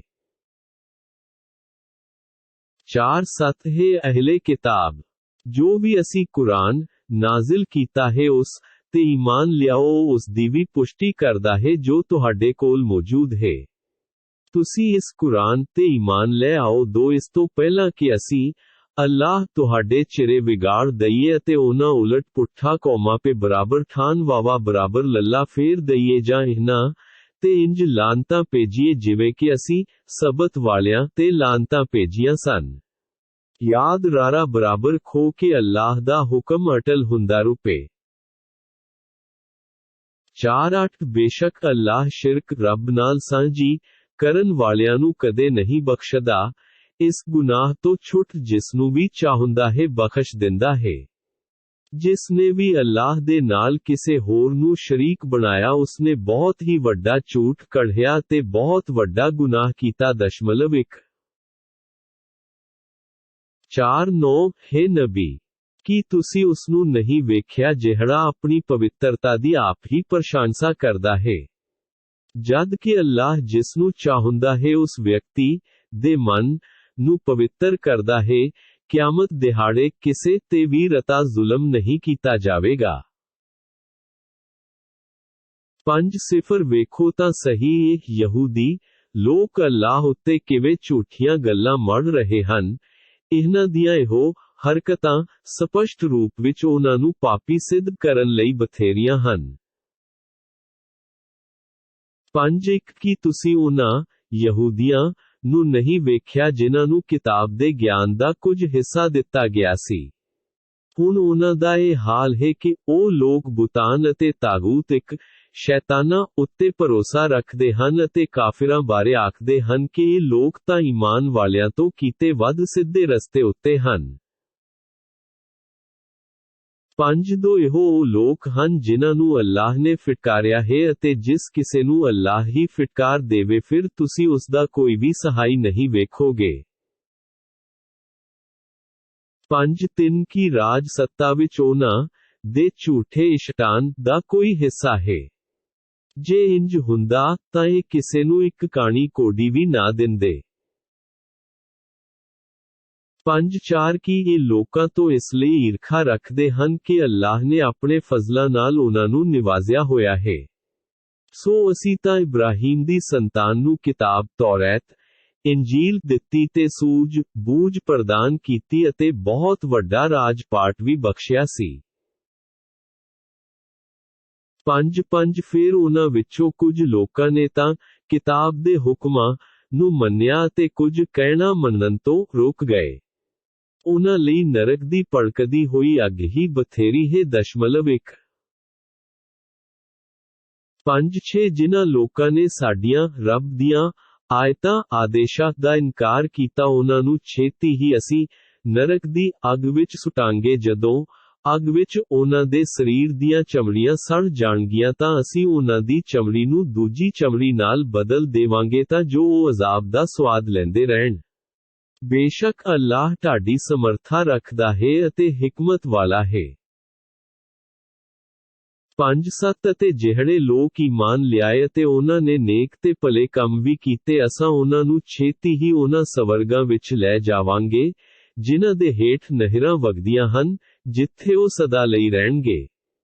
ਉੱਥੇ ਉਹਨਾਂ ਲਈ ਪਵਿੱਤਰ ਪਤਨੀਆਂ ਹੋਣਗੀਆਂ। ਅਸੀਂ ਉਹਨਾਂ ਪਤਨੀਆਂ ਨੂੰ ਵੀ ਸੰਘਣੀ ਛਾਂ ਵਿੱਚ ਲੈ ਜਾਵਾਂਗੇ। 2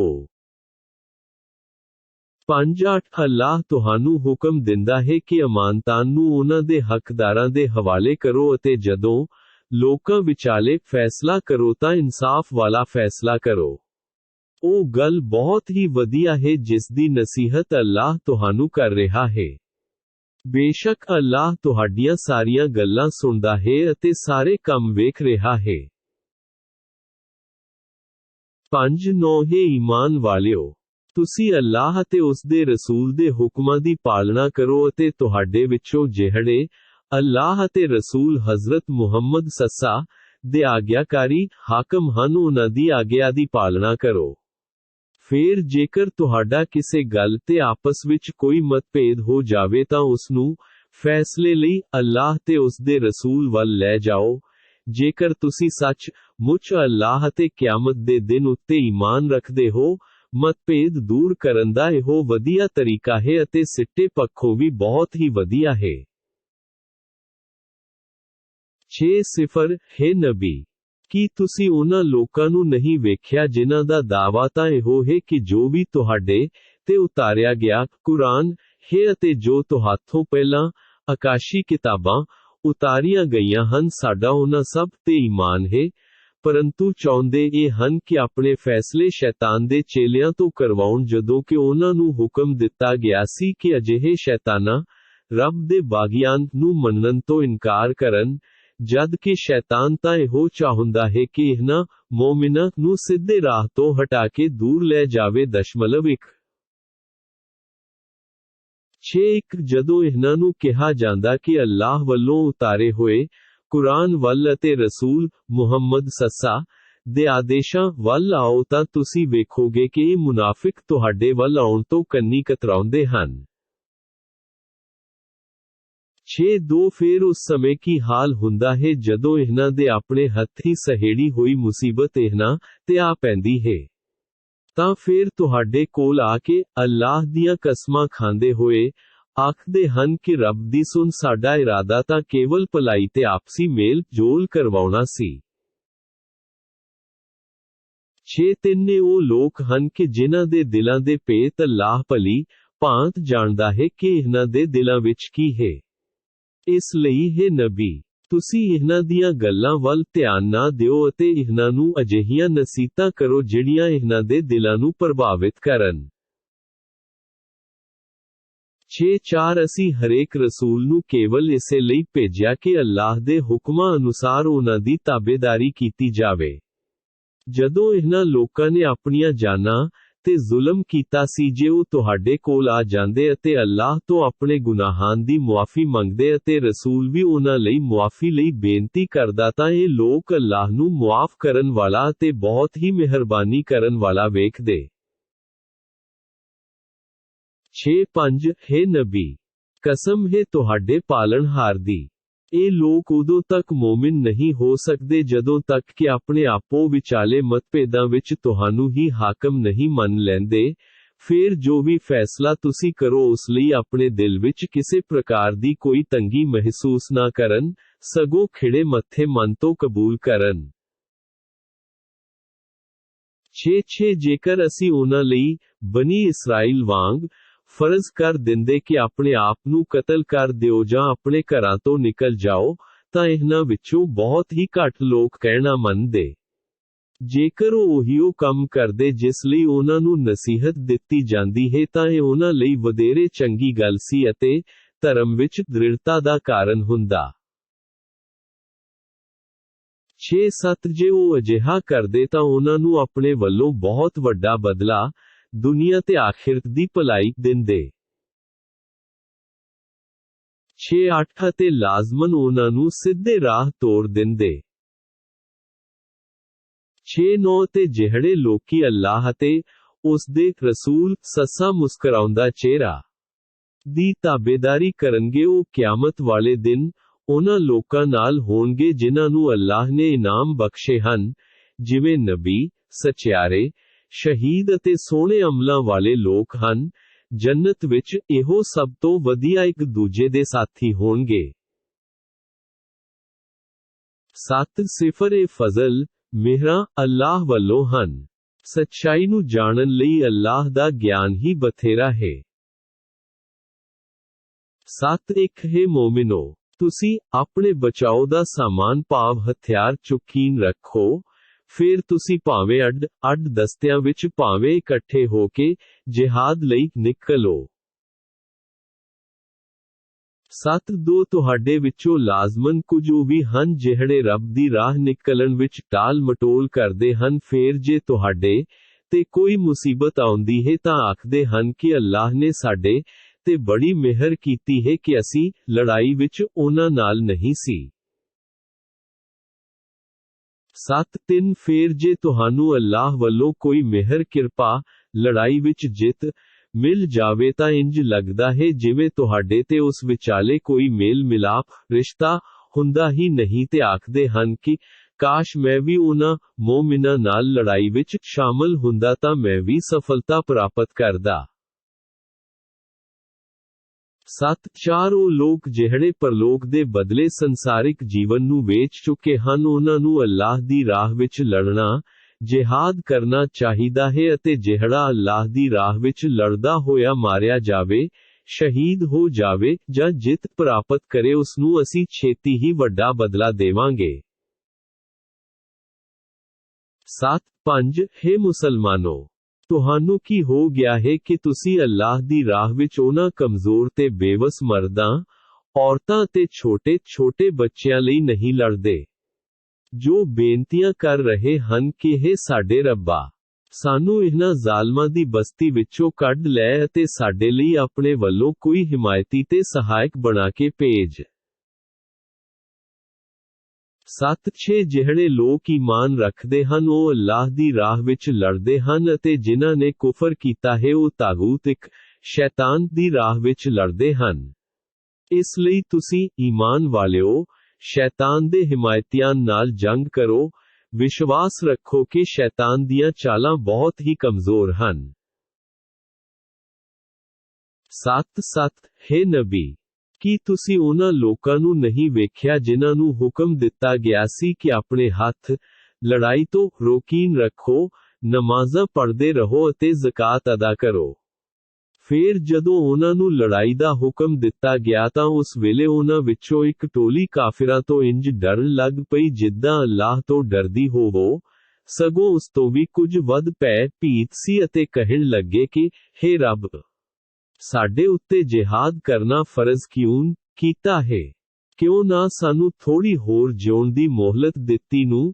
ਹੇ ਨਬੀ, ਇਹਨਾਂ ਨੂੰ ਆਖ ਦਿਓ ਕਿ ਸੰਸਾਰਿਕ ਲਾਭ ਤਾਂ ਬਹੁਤ ਹੀ ਛੋੜਾ ਹੈ ਅਤੇ ਰੱਬ ਤੋਂ ਡਰਨ ਵਾਲਿਆਂ ਲਈ ਤਾਂ ਪਰਲੋਕ ਹੀ ਵਧੇਰੇ ਚੰਗੀ ਹੈ ਅਤੇ ਉਸ ਦਿਨ ਤੁਹਾਡੇ ਉੱਤੇ ਇੱਕ ਧਾਗੇ ਬਰਾਬਰ ਭਾਵ ਭੋਰਾ ਪਰ ਵੀ ਜ਼ੁਲਮ ਨਹੀਂ ਕੀਤਾ ਜਾਵੇਗਾ।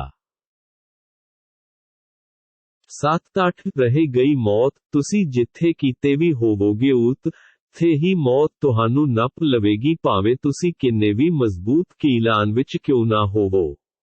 ਜੇ ਉਹਨਾਂ ਨੂੰ ਕੋਈ ਲਾਭ ਹੁੰਦਾ ਹੈ ਤਾਂ ਆਖਦੇ ਹਨ ਕਿ ਇਹ ਅੱਲਾਹ ਵੱਲੋਂ ਹੈ, ਪਰੰਤੂ ਜੇ ਕੋਈ ਹਾਨੀ ਹੁੰਦੀ ਹੈ ਤਾਂ ਕਹਿੰਦੇ ਹਨ ਕਿ, ਹੇ ਨਬੀ, ਇਹ ਤੁਹਾਡੇ ਕਾਰਨ ਹੈ, ਇਸ ਲਈ ਤੁਸੀਂ ਇਹਨਾਂ ਮੁਨਾਫਿਕਾਂ ਹੈ ਕਹਿ ਦਿਓ ਕਿ ਇਹ ਸਭ ਕੁਝ ਘਾਟਾ ਵਾਦਾ ਅੱਲਾਹ ਵੱਲੋਂ ਹੀ ਹੈ। ਇਹਨਾਂ ਲੋਕਾਂ ਨੂੰ ਕੀ ਹੋ ਗਿਆ ਹੈ ਕਿ ਕੋਈ ਗੱਲ ਸਮਝਦੇ ਹੀ ਨਹੀਂ। 7-9 ਹੈ ਲੋਕੋ, ਤੁਹਾਨੂੰ ਜਿਹੜੀ ਵੀ ਭਲਾਈ ਪ੍ਰਾਪਤ ਹੁੰਦੀ ਹੈ ਉਹ ਸਭ ਅੱਲਾਹ ਵੱਲੋਂ ਹੀ ਹੈ ਅਤੇ ਜਿਹੜੀ ਬੁਰਾਈ ਪੱਲੇ ਪੈਂਦੀ ਹੈ ਉਹ ਤੁਹਾਡੀਆਂ ਆਪਣੀਆਂ ਕਰਨੀਆਂ ਕਾਰਨ ਹੈ। ਹੇ ਨਬੀ, ਅਸੀਂ ਤੁਹਾਨੂੰ ਸਾਰੇ ਹੀ ਲੋਕਾਂ ਲਈ ਰਸੂਲ ਬਣਾ ਕੇ ਘੱਲਿਆ ਹੈ ਅਤੇ ਇਸ ਲਈ ਅੱਲਾਹ ਦੀ ਗਵਾਹੀ ਕਾਫੀ ਹੈ। 8 ਜਿਸਨੇ ਵੀ ਰਸੂਲ ਹਜ਼ਰਤ ਮੁਹੰਮਦ ਸੱਸਾ ਮੁਸਕਰਾਉਂਦਾ ਚਿਹਰਾ ਦੀ ਤਾਬੇਦਾਰੀ ਕੀਤੀ ਉਸਨੇ ਅੱਲਾਹ ਦੀ ਤਾਬੇਦਾਰੀ ਇੱਕ ਕੀਤੀ। ਜਿਹੜਾ ਨਬੀ ਦੀ ਤਾਬੇਦਾਰੀ ਤੋਂ ਮੁੱਖ ਮੋੜੇਗਾ ਤਾਂ ਉਹ ਮੋੜ ਲਵੇ। ਹੇ ਨਬੀ, ਅਸੀਂ ਤੁਹਾਨੂੰ ਕੋਈ ਪਹਿਰੇਦਾਰ ਬਣਾ ਕੇ ਤਾਂ ਨਹੀਂ ਘੱਲਿਆ। 8 ਮੁਨਾਫਿਕ ਕਹਿੰਦੇ ਹਨ ਕਿ ਸਾਡਾ ਕੰਮ ਤਾਂ ਫਰਮਾਨਬਰਦਾਰੀ ਕਰਨਾ ਹੈ, ਪਰੰਤੂ ਜਦੋਂ ਤੁਹਾਡੇ ਕੋਲੋਂ, ਹੇ ਨਬੀ, ਉੱਠ ਆਉਂਦੇ ਹਨ ਤਾਂ ਇਹਨਾਂ ਵਿੱਚੋਂ ਹੀ ਇੱਕ ਟੋਲਾ ਰਾਤ ਨੂੰ ਇਕੱਠਿਆਂ ਹੋ ਕੇ ਤੁਹਾਡੀਆਂ ਕਹੀਆਂ ਹੋਈਆਂ ਗੱਲਾਂ ਦੇ ਵਿਰੁੱਧ ਸਲਾਹ ਮਸ਼ਵਰੇ ਕਰਦਾ ਹੈ। ਉਹਨਾਂ ਦੀਆਂ ਇਹਨਾਂ ਰਾਤ ਦੀਆਂ ਸਾਜ਼ਿਸ਼ਾਂ ਨੂੰ ਅੱਲਾਹ ਲਿਖ ਰਿਹਾ ਹੈ। ਸੋ ਤੁਸੀਂ ਉਹਨਾਂ ਦੀ ਪਰਵਾਹ ਨਾ ਕਰੋ ਅਤੇ ਅੱਲਾਹ ਉੱਤੇ ਭਰੋਸਾ ਰੱਖੋ, ਅੱਲਾਹ ਹੀ ਸਾਰੇ ਕਾਰਜ ਸਵਾਰਨ ਵਾਲਾ ਹੈ।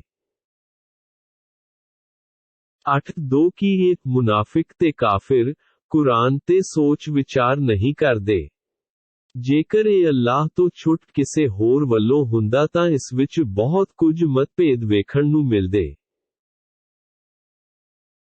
8 ਜਦੋਂ ਇਹਨਾਂ ਮੁਨਾਫਿਕਾਂ ਲੋਕਾਂ ਨੂੰ ਕੋਈ ਅਮਨ ਸ਼ਾਂਤੀ ਜਾਂ ਡਰ ਖੌਫ ਨੁਕਸਾਨ ਵਾਲੀ ਖਬਰ ਮਿਲਦੀ ਹੈ ਇਹ ਉਸ ਨੂੰ ਫੈਲਾ ਦਿੰਦੇ ਹਨ, ਜਦੋਂ ਕਿ ਜੇ ਇਹ ਲੋਕ ਇਸੇ ਖਬਰ ਨੂੰ ਰਸੂਲ ਜਾਂ ਆਪਣੇ ਵਿੱਚੋਂ ਹੀ ਕਿਸੇ ਜ਼ਿੰਮੇਵਾਰਾਂ ਤੀਕ ਪਹੁੰਚਾ ਦਿੰਦੇ ਜਿਹੜੇ ਉਸ ਦੇ ਠੀਕ ਠਾਕ ਨਤੀਜੇ ਤੀਕ ਪਹੁੰਚਣ ਦੀ ਯੋਗਤਾ ਰੱਖਦੇ ਹਨ ਤਾਂ ਉਸ ਦੀ ਅਸਲੀਅਤ ਪਤਾ ਚੱਲ ਜਾਂਦੀ ਅਤੇ ਜੇਕਰ ਅੱਲਾਹ ਦਾ ਫਜ਼ਲ ਅਤੇ ਉਸ ਦੀਆਂ ਮਿਹਰਾਂ ਤੁਹਾਡੇ ਤੇ ਨਾ ਹੁੰਦੀਆਂ ਤਾਂ ਤੁਹਾਡੇ ਵਿੱਚੋਂ ਕੁਝ ਇੱਕ ਲੋਕਾਂ ਤੋਂ ਛੁੱਟ ਸਾਰੇ ਹੀ ਸ਼ੈਤਾਨ ਦੇ ਪਿੱਛੇ ਲੱਗ ਜਾਂਦੇ। 8 ਹੇ ਨਬੀ, ਤੁਸੀਂ ਅੱਲਾਹ ਦੀ ਰਾਹ ਵਿੱਚ ਜ਼ਾਲਮ ਤੇ ਕਾਫਿਰਾਂ ਵਿਰੁੱਧ ਲੜਦੇ ਰਹੋ, ਤੁਹਾਨੂੰ ਆਪਣੀ ਜ਼ਾਤ ਤੋਂ ਛੁੱਟ ਕਿਸੇ ਹੋਰ ਲਈ ਜ਼ਿੰਮੇਵਾਰ ਨਹੀਂ ਬਣਾਇਆ ਗਿਆ। ਹਾਂ, ਈਮਾਨ ਵਾਲਿਆਂ ਨੂੰ ਲੜਨ ਲਈ ਅਵਸ਼ ਪ੍ਰੇਰਿਤ ਕਰੋ, ਹੋ ਸਕਦਾ ਹੈ ਕਿ ਅੱਲਾਹ ਕਾਫਿਰਾਂ ਨੂੰ ਜੰਗ ਤੋਂ ਰੋਕ ਦੇਵੇ। ਅੱਲਾਹ ਲੜਾਈ ਵਿੱਚ ਵੀ ਸਖਤ ਹੈ ਅਤੇ ਸਜ਼ਾ ਦੇਣ ਵਿੱਚ ਵੀ ਸਖਤ ਹੈ। 8 ਜਿਹੜਾ ਵੀ ਕੋਈ ਭਲਾਈ ਜਾਂ ਨੇਕ ਕੰਮਾਂ ਦੀ ਸਿਫਾਰਸ਼ ਕਰੇਗਾ ਉਸ ਨੂੰ ਉਸ ਵਿੱਚੋਂ ਹਿੱਸਾ ਮਿਲੇਗਾ ਅਤੇ ਜਿਹੜਾ ਬੁਰਾਈ ਤੇ ਮਾੜੇ ਕੰਮਾਂ ਦੀ ਸਿਫਾਰਸ਼ ਕਰੇਗਾ ਉਸ ਲਈ ਉਸੇ ਵਿੱਚ ਹਿੱਸਾ ਹੈ ਅਤੇ ਅੱਲਾਹ ਹਰੇਕ ਚੀਜ਼ ਤੇ ਆਪਣੀ ਪਕੜ ਰੱਖਦਾ ਹੈ। 8 ਅਤੇ ਜਦੋਂ ਕੋਈ ਤੁਹਾਨੂੰ ਸਲਾਮ ਕਰੇ ਤਾਂ ਉਸ ਨੂੰ ਵਧੀਆ ਢੰਗ ਨਾਲ ਜਵਾਬ ਦਿਓ ਜਾਂ ਘੱਟੋ ਘੱਟ ਉਸੇ ਤਰ੍ਹਾਂ ਦੇ ਸ਼ਬਦਾਂ ਨੂੰ ਦੁਹਰਾ ਦੇਵੋ। 1 ਬੇਸ਼ੱਕ ਅੱਲਾਹ ਹਰੇਕ ਗੱਲ ਦਾ ਹਿਸਾਬ ਲੈਣ ਵਾਲਾ ਹੈ। 8 ਅੱਲਾਹ ਉਹ ਹੈ ਜਿਸ ਤੋਂ ਛੁੱਟ ਹੋਰ ਕੋਈ ਵੀ ਇਸ਼ਟ ਨਹੀਂ।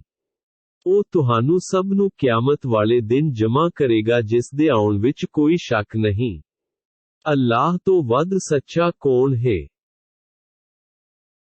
8 ਹੇ ਮੁਸਲਮਾਨੋ, ਤੁਹਾਨੂੰ ਕੀ ਹੋ ਗਿਆ ਹੈ ਕਿ ਮੁਨਾਫਿਕਾਂ ਬਾਰੇ ਤੁਹਾਡੇ ਵਿਚਕਾਰ ਦੋ ਗਰੋਹ ਬਣ ਗਏ ਹਨ। ਉਹਨਾਂ ਮੁਨਾਫਿਕਾਂ ਨੂੰ ਤਾਂ ਅੱਲਾਹ ਨੇ ਉਹਨਾਂ ਦੀਆਂ ਆਪਣੀਆਂ ਹੀ ਕਰਤੂਤਾਂ ਕਾਰਨ ਪੁੱਠਾ ਕਰ ਛੱਡਿਆ ਹੈ। ਕੀ ਤੁਸੀਂ ਇਹ ਚਾਹੁੰਦੇ ਹੋ ਕਿ ਅੱਲਾਹ ਵੱਲੋਂ ਕੁਰਾਹੇ ਪਏ ਹੋਇਆਂ ਨੂੰ ਤੁਸੀਂ ਸਿੱਧੇ ਰਾਹ ਪਾ ਦਿਓ? ਪਰ ਜਿਸ ਨੂੰ ਅੱਲਾਹ ਨੇ ਹੀ ਰਾਹੋਂ ਕੁਰਾਹੇ ਪਾ ਦਿੱਤਾ ਹੋਵੇ ਤੁਸੀਂ ਉਸ ਲਈ ਕੋਈ ਰਸਤਾ ਨਹੀਂ ਲੱਭ ਸਕਦੇ। 8 ਇਹਨਾਂ ਮੁਨਾਫਿਕਾਂ ਦੀ ਚਾਹਤ ਤਾਂ ਇਹ ਹੈ ਕਿ ਜਿਵੇਂ ਉਹ ਆਪ ਕਾਫਿਰ ਹਨ ਉਸੇ ਤਰ੍ਹਾਂ ਤੁਸੀਂ ਵੀ ਕੁਫਰ ਕਰਨ ਲੱਗ ਜਾਓ ਤਾਂ ਜੋ ਤੁਸੀਂ ਅਤੇ ਉਹ ਸਭ ਇੱਕੋ ਬਰਾਬਰ ਹੋ ਜਾਣ। ਸੋ ਜਦੋਂ ਤੱਕ ਇਹ ਅੱਲਾਹ ਦੀ ਰਾਹ ਵਿੱਚ ਹਿਜਰਤ ਨਹੀਂ ਕਰਦੇ, ਤੁਸੀਂ ਇਹਨਾਂ ਵਿੱਚੋਂ ਕਿਸੇ ਨੂੰ ਵੀ ਆਪਣਾ ਮਿੱਤਰ ਨਾ ਬਣਾਓ। ਫਿਰ ਜੇਕਰ ਉਹ ਇਸ ਹਿਜਰਤ ਤੋਂ ਮੂੰਹ ਮੋੜਦੇ ਹਨ ਤਾਂ ਫਿਰ ਜਿੱਥੇ ਵੀ ਉਹ ਤੁਹਾਡੇ ਹੱਥ ਲੱਗਣ ਉੱਥੇ ਹੀ ਉਹਨਾਂ ਨੂੰ ਕਤਲ ਕਰ ਦਿਓ। ਖਬਰਦਾਰ, ਇਹਨਾਂ ਵਿੱਚੋਂ ਕਿਸੇ ਨੂੰ ਵੀ ਆਪਣਾ ਦੋਸਤ ਤੇ ਸਹਾਈ ਨਾ ਬਣਾਓ। 9 ਕੇਵਲ ਉਹਨਾਂ ਲੋਕਾਂ ਨੂੰ ਇਸ ਹੁਕਮ ਤੋਂ ਛੂਟ ਹੈ ਜਿਹੜੇ ਉਸ ਕੌਮ ਨਾਲ ਸੰਬੰਧ ਰੱਖਦੇ ਹੋਣ ਜਿਨ੍ਹਾਂ ਨਾਲ ਤੁਹਾਡੀ ਸੰਧੀ ਹੋ ਚੁੱਕੀ ਹੈ ਜਾਂ ਤੁਹਾਡੇ ਕੋਲ ਇਸ ਹਾਲਤ ਵਿੱਚ ਆਉਣ ਕੇ ਲੜਾਈ ਤੋਂ ਤੰਗ ਆ ਚੁੱਕੇ ਹਨ। ਉਹ ਤੁਹਾਡੇ ਨਾਲ ਵੀ ਲੜਨ ਤੋਂ ਬਚਦੇ ਹਨ ਅਤੇ ਆਪਣੀ ਕੌਮ ਨਾਲ ਵੀ ਲੜਨ ਤੋਂ ਬਚਦੇ ਹਨ।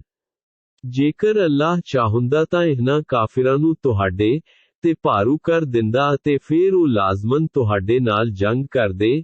ਇਸ ਲਈ ਜੇ ਇਹ ਮੁਨਾਫਿਕ ਲੋਕ ਤੁਹਾਥੋਂ ਕੰਨੀ ਖਾਣ ਅਤੇ ਲੜਾਈ ਕਰਨ ਤੋਂ ਬਚਣ ਅਤੇ ਤੁਹਾਡੇ ਵੱਲ ਸੁਲਾਹ ਤੇ ਸ਼ਾਂਤੀ ਦਾ ਹੱਥ ਵਧਾਉਣ ਤਾਂ ਅੱਲਾਹ ਨੇ ਤੁਹਾਡੇ ਲਈ ਉਹਨਾਂ ਮੁਨਾਫਿਕਾਂ ਨਾਲ ਲੜਨ ਦੀ ਕੋਈ ਰਾਹ ਨਹੀਂ ਛੱਡੀ।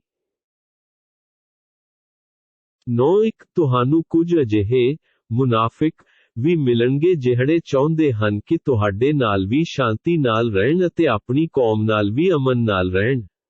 ਪਰੰਤੂ ਜਦੋਂ ਫਸਾਦ ਕਰਨ ਦਾ ਮੌਕਾ ਮਿਲਦਾ ਹੈ ਤਾਂ ਉਸ ਵਿੱਚ ਕੁੱਦ ਪੈਂਦੇ ਹਨ। ਜੇ ਇਹ ਲੋਕ ਤੁਹਾਡੇ ਟਾਕਰੇ ਤੋਂ ਨਹੀਂ ਰੁਕਦੇ ਅਤੇ ਨਾ ਹੀ ਤੁਹਾਡੇ ਨਾਲ ਕੋਈ ਸੁਲਾਹ ਦੀ ਪੇਸ਼ਕਸ਼ ਕਰਨ ਤੇ ਨਾ ਹੀ ਲੜਾਈ ਤੋਂ ਆਪਣੇ ਹੱਥ ਰੋਕਣ ਤਾਂ ਉਹ ਜਿੱਥੇ ਵੀ ਤੁਹਾਨੂੰ ਮਿਲਣ ਉਹਨਾਂ ਨੂੰ ਫੜੋ ਅਤੇ ਕਤਲ ਕਰ ਦਿਓ। ਇਹ ਉਹ ਲੋਕ ਹਨ ਜਿਨ੍ਹਾਂ ਉੱਤੇ ਹੱਥ ਚੁੱਕਣ ਲਈ ਅਸੀਂ ਤੁਹਾਨੂੰ ਖੁੱਲੀ ਛੂਟ ਦਿੱਤੀ ਹੈ।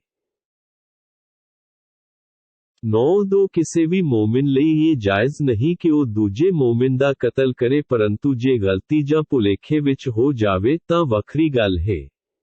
ਜੇ ਕੋਈ ਵਿਅਕਤੀ ਕਿਸੇ ਮੁਸਲਮਾਨ ਨੂੰ ਗਲਤੀ ਨਾਲ ਕਤਲ ਕਰ ਦੇਵੇ ਤਾਂ ਇਸ ਲਈ ਇੱਕ ਮੁਸਲਮਾਨ ਗੁਲਾਮ ਆਜ਼ਾਦ ਕਰਨਾ ਅਤੇ ਮ੍ਰਿਤਕ ਦੇ ਵਾਰਸਾਂ ਨੂੰ ਕਤਲ ਕਰਨ ਦਾ ਫੇਦਿਆ ਅਰਥ ਦੰਡ ਦੇਣਾ ਲਾਜ਼ਮੀ ਹੈ। ਹਾਂ, ਜੇ ਵਾਰਸ ਮੁਆਫ ਕਰ ਦੇਣ ਤਾਂ ਗੱਲ ਵੱਖਰੀ ਹੈ। ਜੇ ਕਤਲ ਹੋਣ ਵਾਲਾ ਵਿਅਕਤੀ ਤੁਹਾਡੀ ਦੁਸ਼ਮਣ ਕੌਮ ਵਿੱਚੋਂ ਹੈ, ਪਰੰਤੂ ਹੈ ਉਹ ਮੁਸਲਮਾਨ, ਤਾਂ ਕੇਵਲ ਇੱਕ ਮੁਸਲਮਾਨ ਗੁਲਾਮ ਨੂੰ ਆਜ਼ਾਦ ਕਰਨਾ ਜ਼ਰੂਰੀ ਹੈ।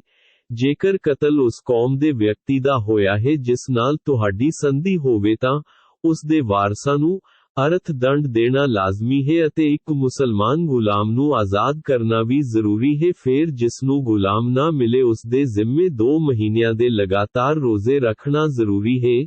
ਇਹ ਸਭ ਕੁਝ ਅੱਲਾਹ ਤੋਂ ਆਪਣੇ ਗੁਨਾਹ ਬਖਸ਼ਵਾਉਣ ਲਈ ਹੀ ਹੈ ਅਤੇ ਅੱਲਾਹ ਸਭ ਕੁਝ ਜਾਣਨ ਵਾਲਾ ਅਤੇ ਦਾਨਾਈ ਤੇ ਸੂਝ ਬੂਝ ਵਾਲਾ ਹੈ। 9 ਜਿਹੜਾ ਵੀ ਕਿਸੇ ਮੁਸਲਮਾਨ ਨੂੰ ਜਾਣ ਬੁੱਝ ਕੇ ਕਤਲ ਕਰਦਾ ਹੈ ਉਸ ਦੀ ਸਜ਼ਾ ਨਰਕ ਹੈ, ਜਿੱਥੇ ਉਹ ਸਦਾ ਲਈ ਰਹੇਗਾ। ਉਸ ਉੱਤੇ ਅੱਲਾਹ ਦਾ ਗਜ਼ਬ ਕਰੋਪ ਤੇ ਉਸ ਦੀ ਲਾਨਤ ਹੋਵੇਗੀ। ਅੱਲਾਹ ਨੇ ਉਸ ਲਈ ਵੱਡਾ ਕਰੜਾ ਅਜ਼ਾਬ ਤਿਆਰ ਕਰ ਛੱਡਿਆ ਹੈ। 1 9 ਹੈ ਈਮਾਨ ਵਾਲਿਓ, ਜਦੋਂ ਤੁਸੀਂ ਅੱਲਾਹ ਦੀ ਰਾਹ ਵਿੱਚ ਲੜਨ ਲਈ ਜਾ ਰਹੇ ਹੋ ਤਾਂ ਮਿੱਤਰ ਤੇ ਵੈਰੀ ਵਿੱਚ ਫਰਕ ਕਰ ਲਿਆ ਕਰੋ। ਜੇ ਤੁਹਾਨੂੰ ਕੋਈ ਸਲਾਮ ਕਰੇ ਤਾਂ ਉਸ ਨੂੰ ਇਹ ਨਾ ਕਹੋ ਕਿ ਤੂੰ ਤਾਂ ਈਮਾਨ ਵਾਲਾ ਹੀ ਨਹੀਂ। ਜੇ ਤੁਸੀਂ ਸੰਸਾਰਿਕ ਲਾਭ ਚਾਹੁੰਦੇ ਹੋ ਤਾਂ ਅੱਲਾਹ ਕੋਲ ਤੁਹਾਡੇ ਲਈ ਬਥੇਰੀਆਂ ਗਨੀਮਤਾਂ ਦੇ ਮਾਲ ਹਨ। ਪਹਿਲਾਂ ਤੁਸੀਂ ਵੀ, ਹੇ ਮੁਸਲਮਾਨੋ, ਅਜਿਹੀ ਸਥਿਤੀ ਵਿੱਚ ਫਸੇ ਰਹਿ ਚੁੱਕੇ ਹੋ। ਫਿਰ ਅੱਲਾਹ ਨੇ ਤੁਹਾਡੇ ਉੱਤੇ ਅਹਿਸਾਨ ਕੀਤਾ, ਤੁਸੀਂ ਈਮਾਨ ਲੈ ਆਏ, ਇਸ ਲਈ ਤੁਸੀਂ ਜਾਂਚ ਪਰਖ ਤੋਂ ਕੰਮ ਲਿਆ ਕਰੋ। ਬੇਸ਼ੱਕ ਅੱਲਾਹ ਤੁਹਾਡੇ ਸਾਰੇ ਅਮਲਾਂ ਨੂੰ ਭਲੀ ਭਾਂਤ ਜਾਣਦਾ ਹੈ। 9-5 ਆਪਣੀ ਧਨ ਦੌਲਤ ਤੇ ਆਪਣੀਆਂ ਜਾਨਾਂ ਨਾਲ ਰੱਬ ਦੇ ਰਾਹ ਵਿੱਚ ਲੜਨ ਵਾਲੇ ਮੋਮਿਨ ਅਤੇ ਬਿਨਾਂ ਕਿਸੇ ਕਾਰਨ ਬੈਠ ਰਹੇ ਮੋਮਿਨ ਇੱਕ ਬਰਾਬਰ ਨਹੀਂ ਹੋ ਸਕਦੇ। ਅੱਲਾਹ ਨੇ ਆਪਣੇ ਮਾਲਾਂ ਤੇ ਜਾਨਾਂ ਨਾਲ ਲੜਨ ਵਾਲਿਆਂ ਦਾ ਦਰਜਾ ਬੈਠੇ ਰਹਿਣ ਵਾਲਿਆਂ ਨਾਲੋਂ ਉੱਚਾ ਰੱਖਿਆ ਹੈ। ਭਾਵੇਂ ਕਿ ਅੱਲਾਹ ਨੇ ਹਰੇਕ ਮੋਮਿਨ ਨਾਲ ਭਲਾਈ ਦਾ ਵਾਅਦਾ ਕੀਤਾ ਹੋਇਆ ਹੈ, ਪਰੰਤੂ ਜਿਹਾਦ ਕਰਨ ਵਾਲਿਆਂ ਨੂੰ ਪਿੱਛੇ ਬੈਠਣ ਵਾਲਿਆਂ ਨਾਲੋਂ ਕੀਤੇ ਵਧੇਰੇ ਦਰਜਾ ਦਿੱਤਾ ਗਿਆ ਹੈ। 9-6 ਅੱਲਾਹ ਵੱਲੋਂ ਉਹਨਾਂ ਲਈ ਵੱਡੇ ਮਰਤਬੇ, ਬਖਸ਼ੀਸ਼ ਤੇ ਮਿਹਰਾਂ ਹਨ ਅਤੇ ਅੱਲਾਹ ਵੱਡਾ ਬਖਸ਼ਣਹਾਰ ਤੇ ਰਹਿਮ ਵਾਲਾ ਹੈ। 9-7 ਜਿਹੜੇ ਮੁਸਲਮਾਨ ਲੋਕ ਕਾਫਿਰਾਂ ਵਿੱਚ ਰਹਿੰਦੇ ਹੋਏ ਆਪਣੇ ਆਪ ਤੇ ਜ਼ੁਲਮ ਕਰਦੇ ਹਨ, ਜਦੋਂ ਫਰਿਸ਼ਤੇ ਉਹਨਾਂ ਦੀ ਰੂਹ ਕੱਢਦੇ ਹਨ ਤਾਂ ਪੁੱਛਦੇ ਹਨ ਕਿ ਤੁਸੀਂ ਇੱਥੇ ਕਿਸ ਹਾਲ ਵਿੱਚ ਰਹਿੰਦੇ ਸੀ। ਉਹ ਉੱਤਰ ਦਿੰਦੇ ਹਨ ਕਿ ਅਸੀਂ ਧਰਤੀ ਉੱਤੇ ਬਹੁਤ ਹੀ ਕਮਜ਼ੋਰ ਸਾਂ, ਭਾਵ ਕੁਝ ਨਹੀਂ ਸੀ ਕਰ ਸਕਦੇ। ਫਰਿਸ਼ਤੇ ਆਖਦੇ ਹਨ ਕਿ ਅੱਲਾਹ ਦੀ ਧਰਤੀ ਵਿਸ਼ਾਲ ਨਹੀਂ ਸੀ ਕਿ ਤੁਸੀਂ ਉੱਥੇ ਤੋਂ ਹਿਜਰਤ ਕਰ ਜਾਂਦੇ। ਇਹੋ ਲੋਕ ਹਨ ਜਿਨ੍ਹਾਂ ਦਾ ਟਿਕਾਣਾ ਨਰਕ ਹੈ ਅਤੇ ਉਹ ਬਹੁਤ ਹੀ ਭੈੜਾ ਟਿਕਾਣਾ ਹੈ। 9-8 ਹਾਂ ਜਿਹੜੇ ਪੁਰਸ਼, ਇਸਤਰੀਆਂ ਅਤੇ ਬੱਚੇ ਜਿਹੜੇ ਵਾਸਤਵ ਵਿੱਚ ਹੀ ਬੇਵਸ ਹਨ, ਨਾ ਹੀ ਉਹਨਾਂ ਕੋਲ ਨਿਕਲਣ ਦਾ ਕੋਈ ਸਾਧਨ ਹੈ ਅਤੇ ਨਾ ਹੀ ਉਹਨਾਂ ਨੂੰ ਕਿਸੇ ਰਸਤੇ ਦਾ ਪਤਾ ਹੈ। 9-9 ਹੋ ਸਕਦਾ ਹੈ ਕਿ ਅੱਲਾਹ ਉਹਨਾਂ ਬੇਵਸ ਲੋਕਾਂ ਨੂੰ ਮੁਆਫ ਕਰ ਦੇਵੇ। ਅੱਲਾਹ ਮੁਆਫ ਕਰਨ ਵਾਲਾ ਤੇ ਵੱਡਾ ਬਖਸ਼ਣਹਾਰ ਹੈ। 1-0 ਜਿਹੜਾ ਵੀ ਅੱਲਾਹ ਦੀ ਰਾਹ ਵਿੱਚ ਆਪਣਾ ਘਰ-ਬਾਰ ਛੱਡੇਗਾ ਉਸਨੂੰ ਧਰਤੀ ਤੇ ਰਹਿਣ ਲਈ ਬਥੇਰੀਆਂ ਥਾਵਾਂ ਹਨ ਅਤੇ ਗੁਜ਼ਰ ਵਸਣ ਲਈ ਪੂਰੀ ਖੁੱਲ੍ਹ ਮਿਲੇਗੀ। ਅਤੇ ਜੇ ਕੋਈ ਆਪਣੇ ਘਰੋਂ ਹਿਜਰਤ ਕਰਕੇ ਅੱਲਾਹ ਅਤੇ ਰਸੂਲ ਵੱਲ ਨਿਕਲਿਆ ਹੋਵੇ ਫਿਰ ਉਸਨੂੰ ਰਾਹ ਵਿੱਚ ਹੀ ਮੌਤ ਆ ਜਾਵੇ ਤਾਂ ਉਸ ਦਾ ਬਦਲਾ ਦੇਣਾ ਅੱਲਾਹ ਦੇ ਜ਼ਿੰਮੇ ਹੈ ਅਤੇ ਅੱਲਾਹ ਬੜਾ ਹੀ ਬਖਸ਼ਣਹਾਰ ਅਤੇ ਮਿਹਰਾਂ ਵਾਲਾ ਹੈ। 1-1 ਜਦੋਂ ਤੁਸੀਂ ਧਰਤੀ ਤੇ ਸਫ਼ਰ ਕਰ ਰਹੇ ਹੋਵੋ ਤਾਂ ਤੁਹਾਡੇ ਤੇ ਨਮਾਜ਼ਾਂ ਨੂੰ ਕਸਰ ਸੰਖੇਪ ਕਰ ਲੈਣ ਵਿੱਚ ਕੋਈ ਹਰਜ ਨਹੀਂ। ਜੇ ਤੁਹਾ ਉਲਟ ਪੁੱਠਾ ਕੌਮਾਂ ਇਹ ਡਰ ਹੋਵੇ ਕਿ ਦੁਸ਼ਮਣ ਤੁਹਾਨੂੰ ਤੰਗ ਕਰਨਗੇ ਤਾਂ ਵੀ ਕਸਰ ਕਰ ਸਕਦੇ ਹੋ। ਬੇਸ਼ੱਕ ਕਾਫਿਰ ਤਾਂ ਤੁਹਾਡੇ ਖੁੱਲੇ ਦੁਸ਼ਮਣ ਹਨ। 1-2 ਹੈ ਨਬੀ, ਜਦੋਂ ਤੁਸੀਂ ਇਹਨਾਂ ਮੁਸਲਮਾਨਾਂ ਵਿਚਾਲੇ ਹੋਵੋ ਅਤੇ ਜੰਗ ਦੀ ਹਾਲਤ ਵਿੱਚ ਉਹਨਾਂ ਨੂੰ ਨਮਾਜ਼ ਪੜ੍ਹਾਉਣ ਲਈ ਖੜੇ ਹੋਵੋ ਤਾਂ ਉਹਨਾਂ ਦਾ ਇੱਕ ਜੱਥਾ ਤੁਹਾਡੇ ਨਾਲ ਆਪਣੇ ਹਥਿਆਰਾਂ ਸਣੇ ਜਮਾਤ ਨਾਲ ਆ ਖੜੇ। ਫੇਰ ਜਦੋਂ ਉਹ ਜੱਥਾ ਸਿਜਦਾ ਕਰ ਲਵੇ ਤਾਂ ਉਹ ਤੁਹਾਡੇ ਪਿੱਛੇ ਚਲਾ ਜਾਵੇ। ਫੇਰ ਉਹ ਦੂਜਾ ਜੱਥਾ ਜਿਸਨੇ ਨਮਾਜ਼ ਨਹੀਂ ਪੜ੍ਹੀ ਉਹ ਆ ਜਾਵੇ ਅਤੇ ਤੁਹਾਡੇ ਨਾਲ ਨਮਾਜ਼ ਅਦਾ ਕਰੇ ਅਤੇ ਆਪਣੇ ਬਚਾਓ ਲਈ ਹਥਿਆਰਾਂ ਨੂੰ ਫੜੀ ਰੱਖਣ। ਕਾਫਿਰ ਤਾਂ ਇਹ ਚਾਹੁੰਦੇ ਹਨ ਕਿ ਜਦੋਂ ਵੀ ਤੁਸੀਂ ਆਪਣੇ ਹਥਿਆਰਾਂ ਤੇ ਆਪਣੇ ਸਾਮਾਨ ਤੋਂ ਬੇਖਬਰ ਹੋਵੋ ਤਾਂ ਉਹ ਤੁਹਾਡੇ ਤੇ ਹੱਲਾ ਬੋਲ ਦੇਣ।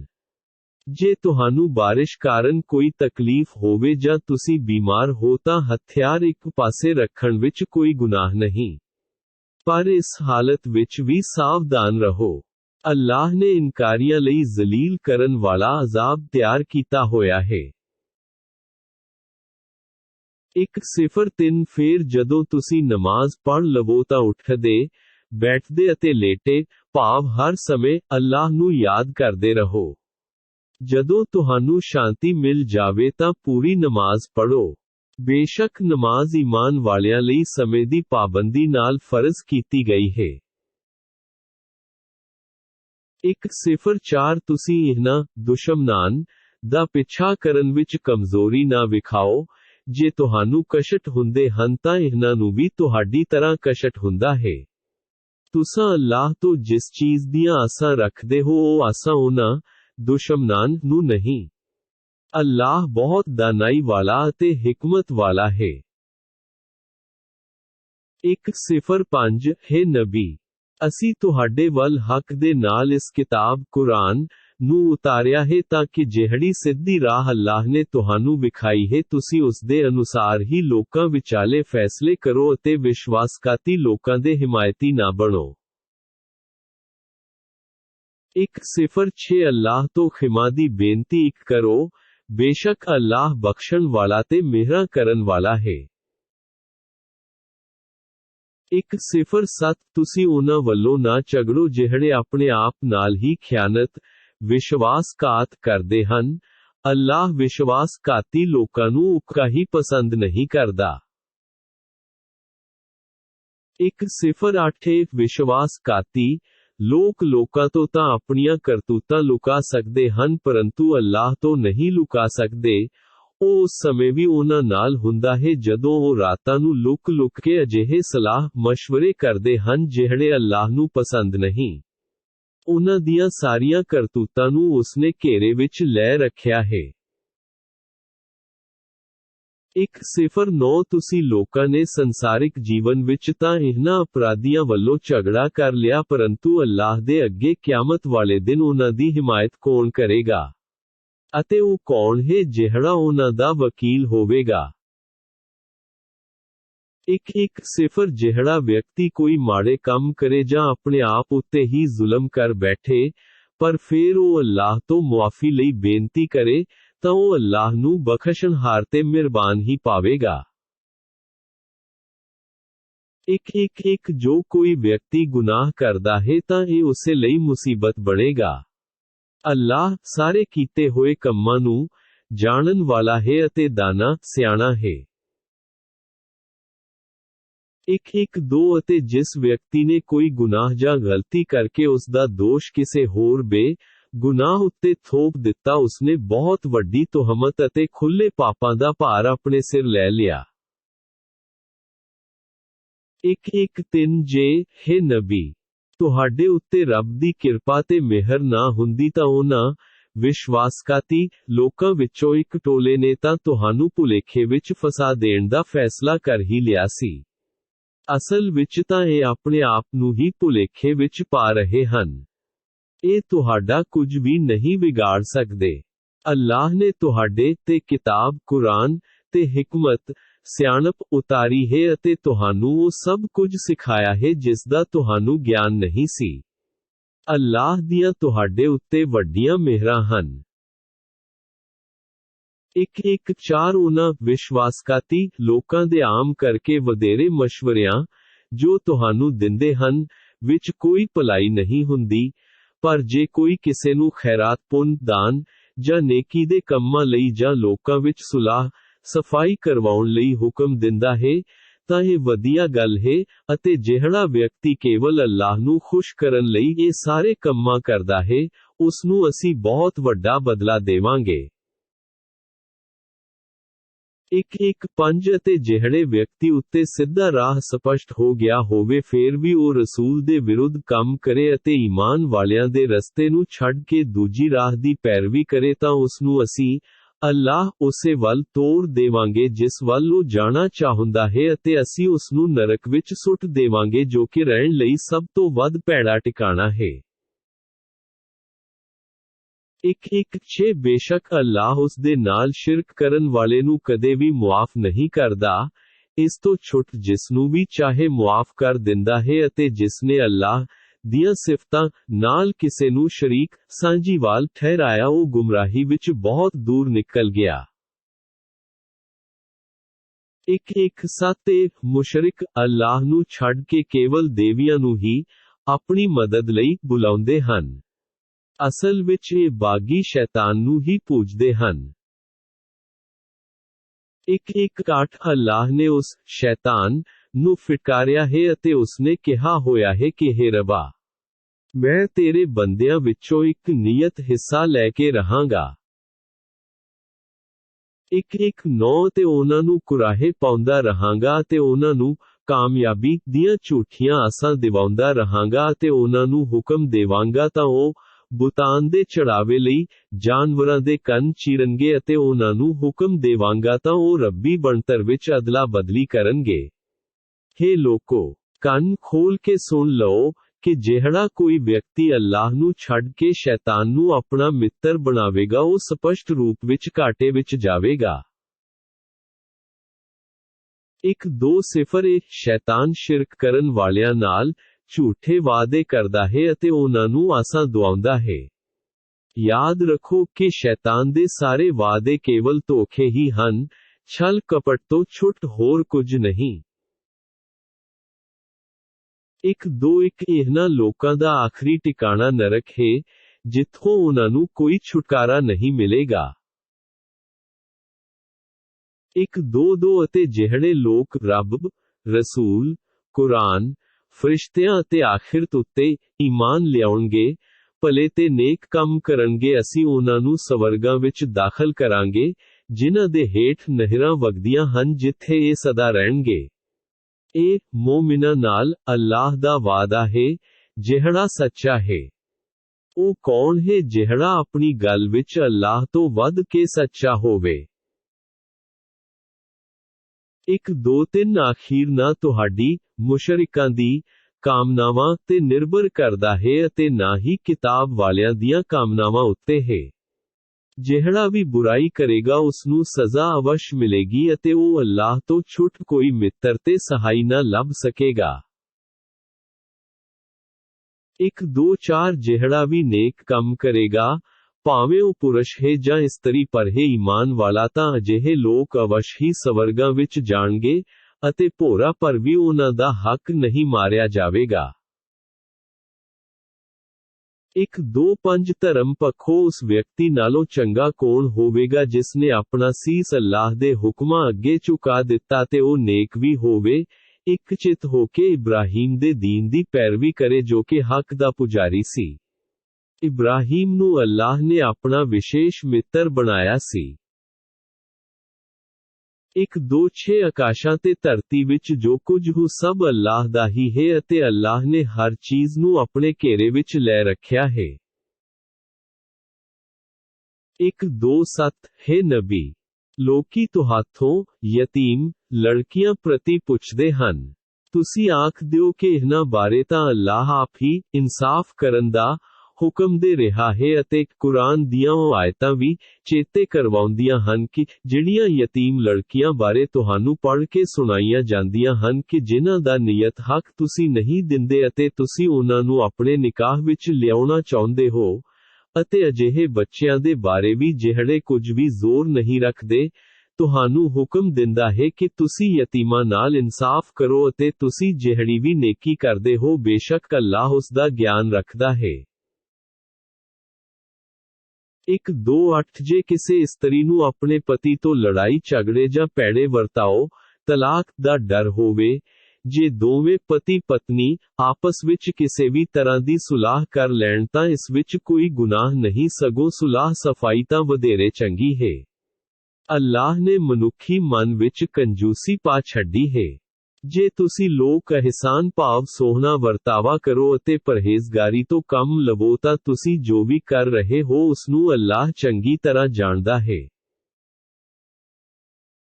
1-2 ਤੁਹਾਥੋਂ ਇਹ ਕਦੇ ਨਹੀਂ ਹੋ ਸਕੇਗਾ ਕਿ ਤੁਸੀਂ ਆਪਣੀਆਂ ਸਾਰੀਆਂ ਪਤਨੀਆਂ ਨਾਲ ਇੱਕੋ ਜਿਹਾ ਵਿਵਹਾਰ, ਇਨਸਾਫ ਕਰ ਸਕੋ, ਭਾਵੇਂ ਤੁਸੀਂ ਇਸ ਲਈ ਕਿੰਨੀ ਹੀ ਚਾਹਤ ਅਤੇ ਕੋਸ਼ਿਸ਼ ਕਰ ਲਵੋ, ਤੁਸੀਂ ਨਹੀਂ ਕਰ ਸਕਦੇ। ਇਸ ਲਈ ਅੱਲਾਹ ਹੁਕਮ ਦਿੰਦਾ ਹੈ ਕਿ ਇੱਕ ਪਤਨੀ ਵੱਲ ਹੀ ਇੰਨਾ ਉਲਰ ਨਾ ਹੋ ਜਾਓ ਕਿ ਦੂਜੀ ਪਤਨੀ ਨੂੰ ਉਕਾ ਹੀ ਅੱਧ ਵਿਚਾਲੇ ਲਮਕਦਾ ਛੱਡ ਦਿਓ।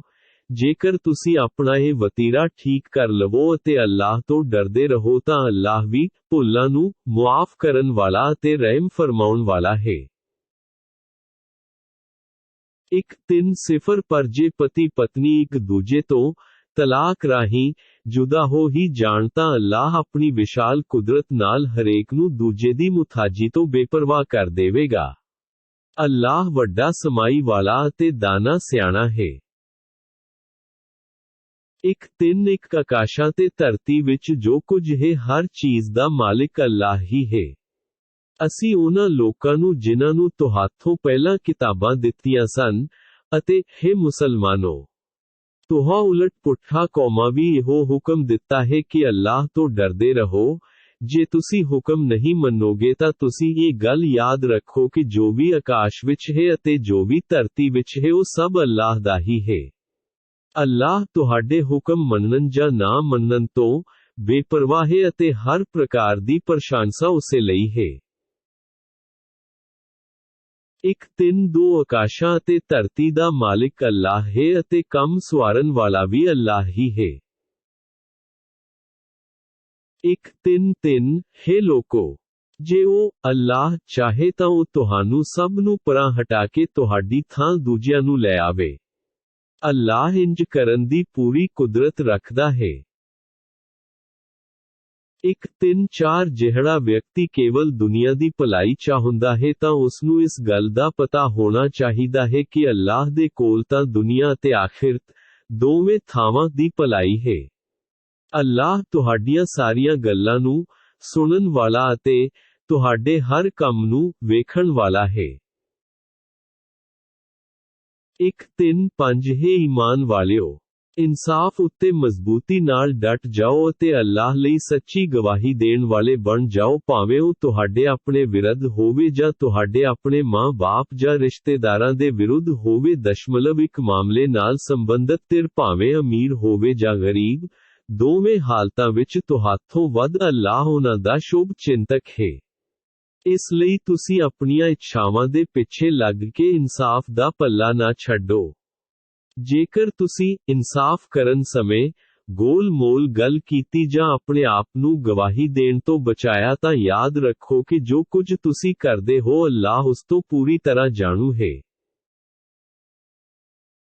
ਇੱਕ 3-6 ਹੇ ਈਮਾਨ ਵਾਲਿਓ, ਅੱਲਾਹ ਅਤੇ ਉਸ ਦੇ ਰਸੂਲ ਮੁਹੰਮਦ ਸੱਸਾ ਮੁਸਕਰਾਉਂਦਾ ਚਿਹਰਾ ਅਤੇ ਉਸ ਕਿਤਾਬ ਕੁਰਾਨ ਉੱਤੇ ਜਿਹੜੀ ਉਸਨੇ ਆਪਣੇ ਰਸੂਲ ਤੇ ਨਾਜ਼ਿਲ ਕੀਤੀ ਹੈ ਅਤੇ ਉਹਨਾਂ ਕਿਤਾਬਾਂ ਤੌਰਾਤ, ਜ਼ਬੂਰ, ਇੰਜੀਲ ਤੇ ਜੋ ਉਸਨੇ ਇਸ ਕੁਰਾਨ ਤੋਂ ਪਹਿਲਾਂ ਨਾਜ਼ਿਲ ਕੀਤੀਆਂ ਹਨ, ਈਮਾਨ ਲੈ ਆਓ। ਜਿਹੜਾ ਵਿਅਕਤੀ ਅੱਲਾਹ, ਉਸ ਦੇ ਫਰਿਸ਼ਤੇ, ਉਸ ਦੀਆਂ ਕਿਤਾਬਾਂ, ਉਸ ਦੇ ਰਸੂਲਾਂ ਅਤੇ ਕਿਆਮਤ ਦੇ ਦਿਨ ਤੋਂ ਇਨਕਾਰ ਕਰੇਗਾ, ਉਹ ਗੁੰਮਰਾਹੀ ਵਿੱਚ ਭਟਕਦਾ ਹੋਇਆ ਬਹੁਤ ਦੂਰ ਨਿਕਲ ਗਿਆ। ਇੱਕ 3-7 ਜਿਨ੍ਹਾਂ ਲੋਕਾਂ ਨੇ ਈਮਾਨ ਲੈ ਆਉਣ ਮਗਰੋਂ ਇਨਕਾਰ ਕੀਤਾ ਫੇਰ ਈਮਾਨ ਲੈ ਆਏ ਫੇਰ ਇਨਕਾਰ ਕੀਤਾ ਅਤੇ ਕੁਫਰ ਵਿੱਚ ਵੱਧਦੇ ਹੀ ਚਲੇ ਗਏ, ਅੱਲਾਹ ਉਹਨਾਂ ਨੂੰ ਵੀ ਮੁਆਫ ਨਹੀਂ ਕਰੇਗਾ ਅਤੇ ਨਾ ਹੀ ਉਹਨਾਂ ਨੂੰ ਕਦੇ ਸਿੱਧਾ ਰਾਹ ਵਿਖਾਵੇਗਾ। ਇੱਕ 3-8 ਹੇ ਨਬੀ, ਮੁਨਾਫਿਕਾਂ ਨੂੰ ਖਬਰਦਾਰ ਕਰ ਦਿਓ ਕਿ ਉਹਨਾਂ ਲਈ ਦੁਖਦਾਈ ਅਜ਼ਾਬ ਹੈ। ਇੱਕ 3-9 ਜਿਹੜੇ ਲੋਕ ਮੁਸਲਮਾਨਾਂ ਨੂੰ ਛੱਡ ਕੇ ਕਾਫਿਰਾਂ ਨੂੰ ਆਪਣਾ ਦੋਸਤ ਬਣਾਉਂਦੇ ਹਨ, ਉਹ ਦੱਸਣ ਕਿ ਉਹ ਉਹਨਾਂ ਕੋਲ ਇੱਜ਼ਤ ਲਈ ਜਾਂਦੇ ਹਨ। ਯਾਦ ਰੱਖੋ ਕਿ ਇੱਜ਼ਤ ਤਾਂ ਸਾਰੀ ਦੀ ਸਾਰੀ ਅੱਲਾਹ ਲਈ ਹੈ। ਇੱਕ 4-0 ਅੱਲਾਹ ਤੁਹਾਡੇ ਲਈ ਆਪਣੀ ਕਿਤਾਬ ਕੁਰਾਨ ਵਿੱਚ ਇਹ ਹੁਕਮ ਉਤਾਰ ਚੁੱਕਿਆ ਹੈ ਕਿ ਜਦੋਂ ਤੁਸੀਂ ਕਿਸੇ ਥਾਂ ਅੱਲਾਹ ਦੀਆਂ ਆਇਤਾਂ, ਹੁਕਮਾਂ ਤੋਂ ਇਨਕਾਰ ਕਰਦੇ ਅਤੇ ਮਖੌਲ ਕਰਦੇ ਵੇਖੋ ਤਾਂ ਤੁਸੀਂ ਉਸ ਸਭਾ ਵਿੱਚ ਨਾ ਬੈਠੋ, ਜਦੋਂ ਤੱਕ ਕਿ ਉਹ ਲੋਕ ਦੂਜੀਆਂ ਗੱਲਾਂ ਵਿੱਚ ਨਾ ਲੱਗ ਜਾਣ। ਜੇ ਤੁਸੀਂ ਇੰਜ ਨਾ ਕੀਤਾ, ਤਾਂ ਤੁਸੀਂ ਵੀ ਉਸ ਸਮੇਂ ਉਹਨਾਂ ਵਰਗੇ ਹੀ ਹੋ ਜਾਓਗੇ। ਬੇਸ਼ੱਕ ਅੱਲਾਹ ਇੱਕ ਦਿਨ ਸਾਰੇ ਮੁਨਾਫਿਕਾਂ ਅਤੇ ਕਾਫਿਰਾਂ ਨੂੰ ਨਰਕ ਵਿੱਚ ਜਮ੍ਹਾਂ ਕਰਨ ਵਾਲਾ ਹੈ। ਇੱਕ 4-1 ਮੁਨਾਫਿਕ ਲੋਕ ਤੁਹਾਡੇ ਅੰਜਾਮ ਦੀ ਉਡੀਕ ਕਰਦੇ ਰਹਿੰਦੇ ਹਨ, ਫਿਰ ਜੇਕਰ ਤੁਹਾਨੂੰ ਅੱਲਾਹ ਕਾਮਯਾਬੀ ਦੇ ਦੇਵੇ ਤਾਂ ਇਹ ਕਹਿੰਦੇ ਹਨ ਕਿ ਅਸੀਂ ਤੁਹਾਡੇ ਨਾਲ ਨਹੀਂ ਸਾਂ।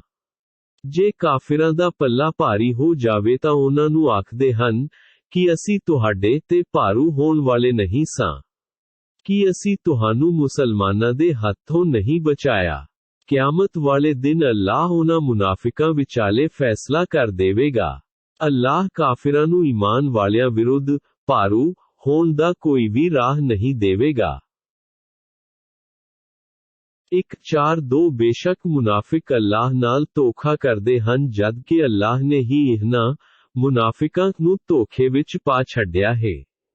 ਜਦੋਂ ਇਹ ਨਮਾਜ਼ ਲਈ ਖੜੇ ਹੁੰਦੇ ਹਨ ਤਾਂ ਬੜੀ ਹੀ ਬੇਦਿਲੀ ਤੇ ਲੋਕ ਵਿਖਾਵੇ ਲਈ ਖੜੇ ਹੁੰਦੇ ਹਨ ਅਤੇ ਅੱਲਾਹ ਨੂੰ ਤਾਂ ਬਹੁਤ ਹੀ ਘੱਟ ਯਾਦ ਕਰਦੇ ਹਨ। ਇੱਕ 4-3 ਕੁਫਰ ਅਤੇ ਈਮਾਨ ਵਿਚਾਲੇ ਡਾਵਾਂਡੋਲ ਹਨ, ਨਾ ਪੂਰੇ ਇਸ ਪਾਸੇ ਅਤੇ ਨਾ ਹੀ ਪੂਰੇ ਉਸ ਪਾਸੇ ਅਤੇ ਅੱਲਾਹ ਜਿਸ ਨੂੰ ਗੁੰਮਰਾਹੀ ਵਿੱਚ ਪਾ ਦੇਵੇ ਤੁਸੀਂ ਉਸ ਲਈ ਹੋਰ ਕੋਈ ਰਾਹ ਨਹੀਂ ਲੱਭ ਸਕਦੇ। ਇੱਕ 4-4 ਹੇ ਈਮਾਨ ਵਾਲਿਓ, ਮੋਮਿਨਾਂ ਨੂੰ ਛੱਡ ਕੇ ਕਾਫਿਰਾਂ ਨੂੰ ਆਪਣਾ ਦੋਸਤ ਨਾ ਬਣਾਓ। ਕੀ ਤੁਸੀਂ ਚਾਹੁੰਦੇ ਹੋ ਕਿ ਅੱਲਾਹ ਨੂੰ ਆਪਣੇ ਵਿਰੁੱਧ ਸਪਸ਼ਟ ਦਲੀਲ ਦੇ ਦਿਓ? 4-5 ਮੁਨਾਫਿਕ ਤਾਂ ਜ਼ਰੂਰ ਹੀ ਨਰਕ ਦੇ ਸਭ ਤੋਂ ਹੇਠਲੇ ਦਰਜੇ ਵਿੱਚ ਜਾਣਗੇ ਅਤੇ ਤੁਸੀਂ ਉੱਥੇ ਉਹਨਾਂ ਦਾ ਕੋਈ ਵੀ ਸਹਾਈ ਨਾ ਵੇਖੋਗੇ।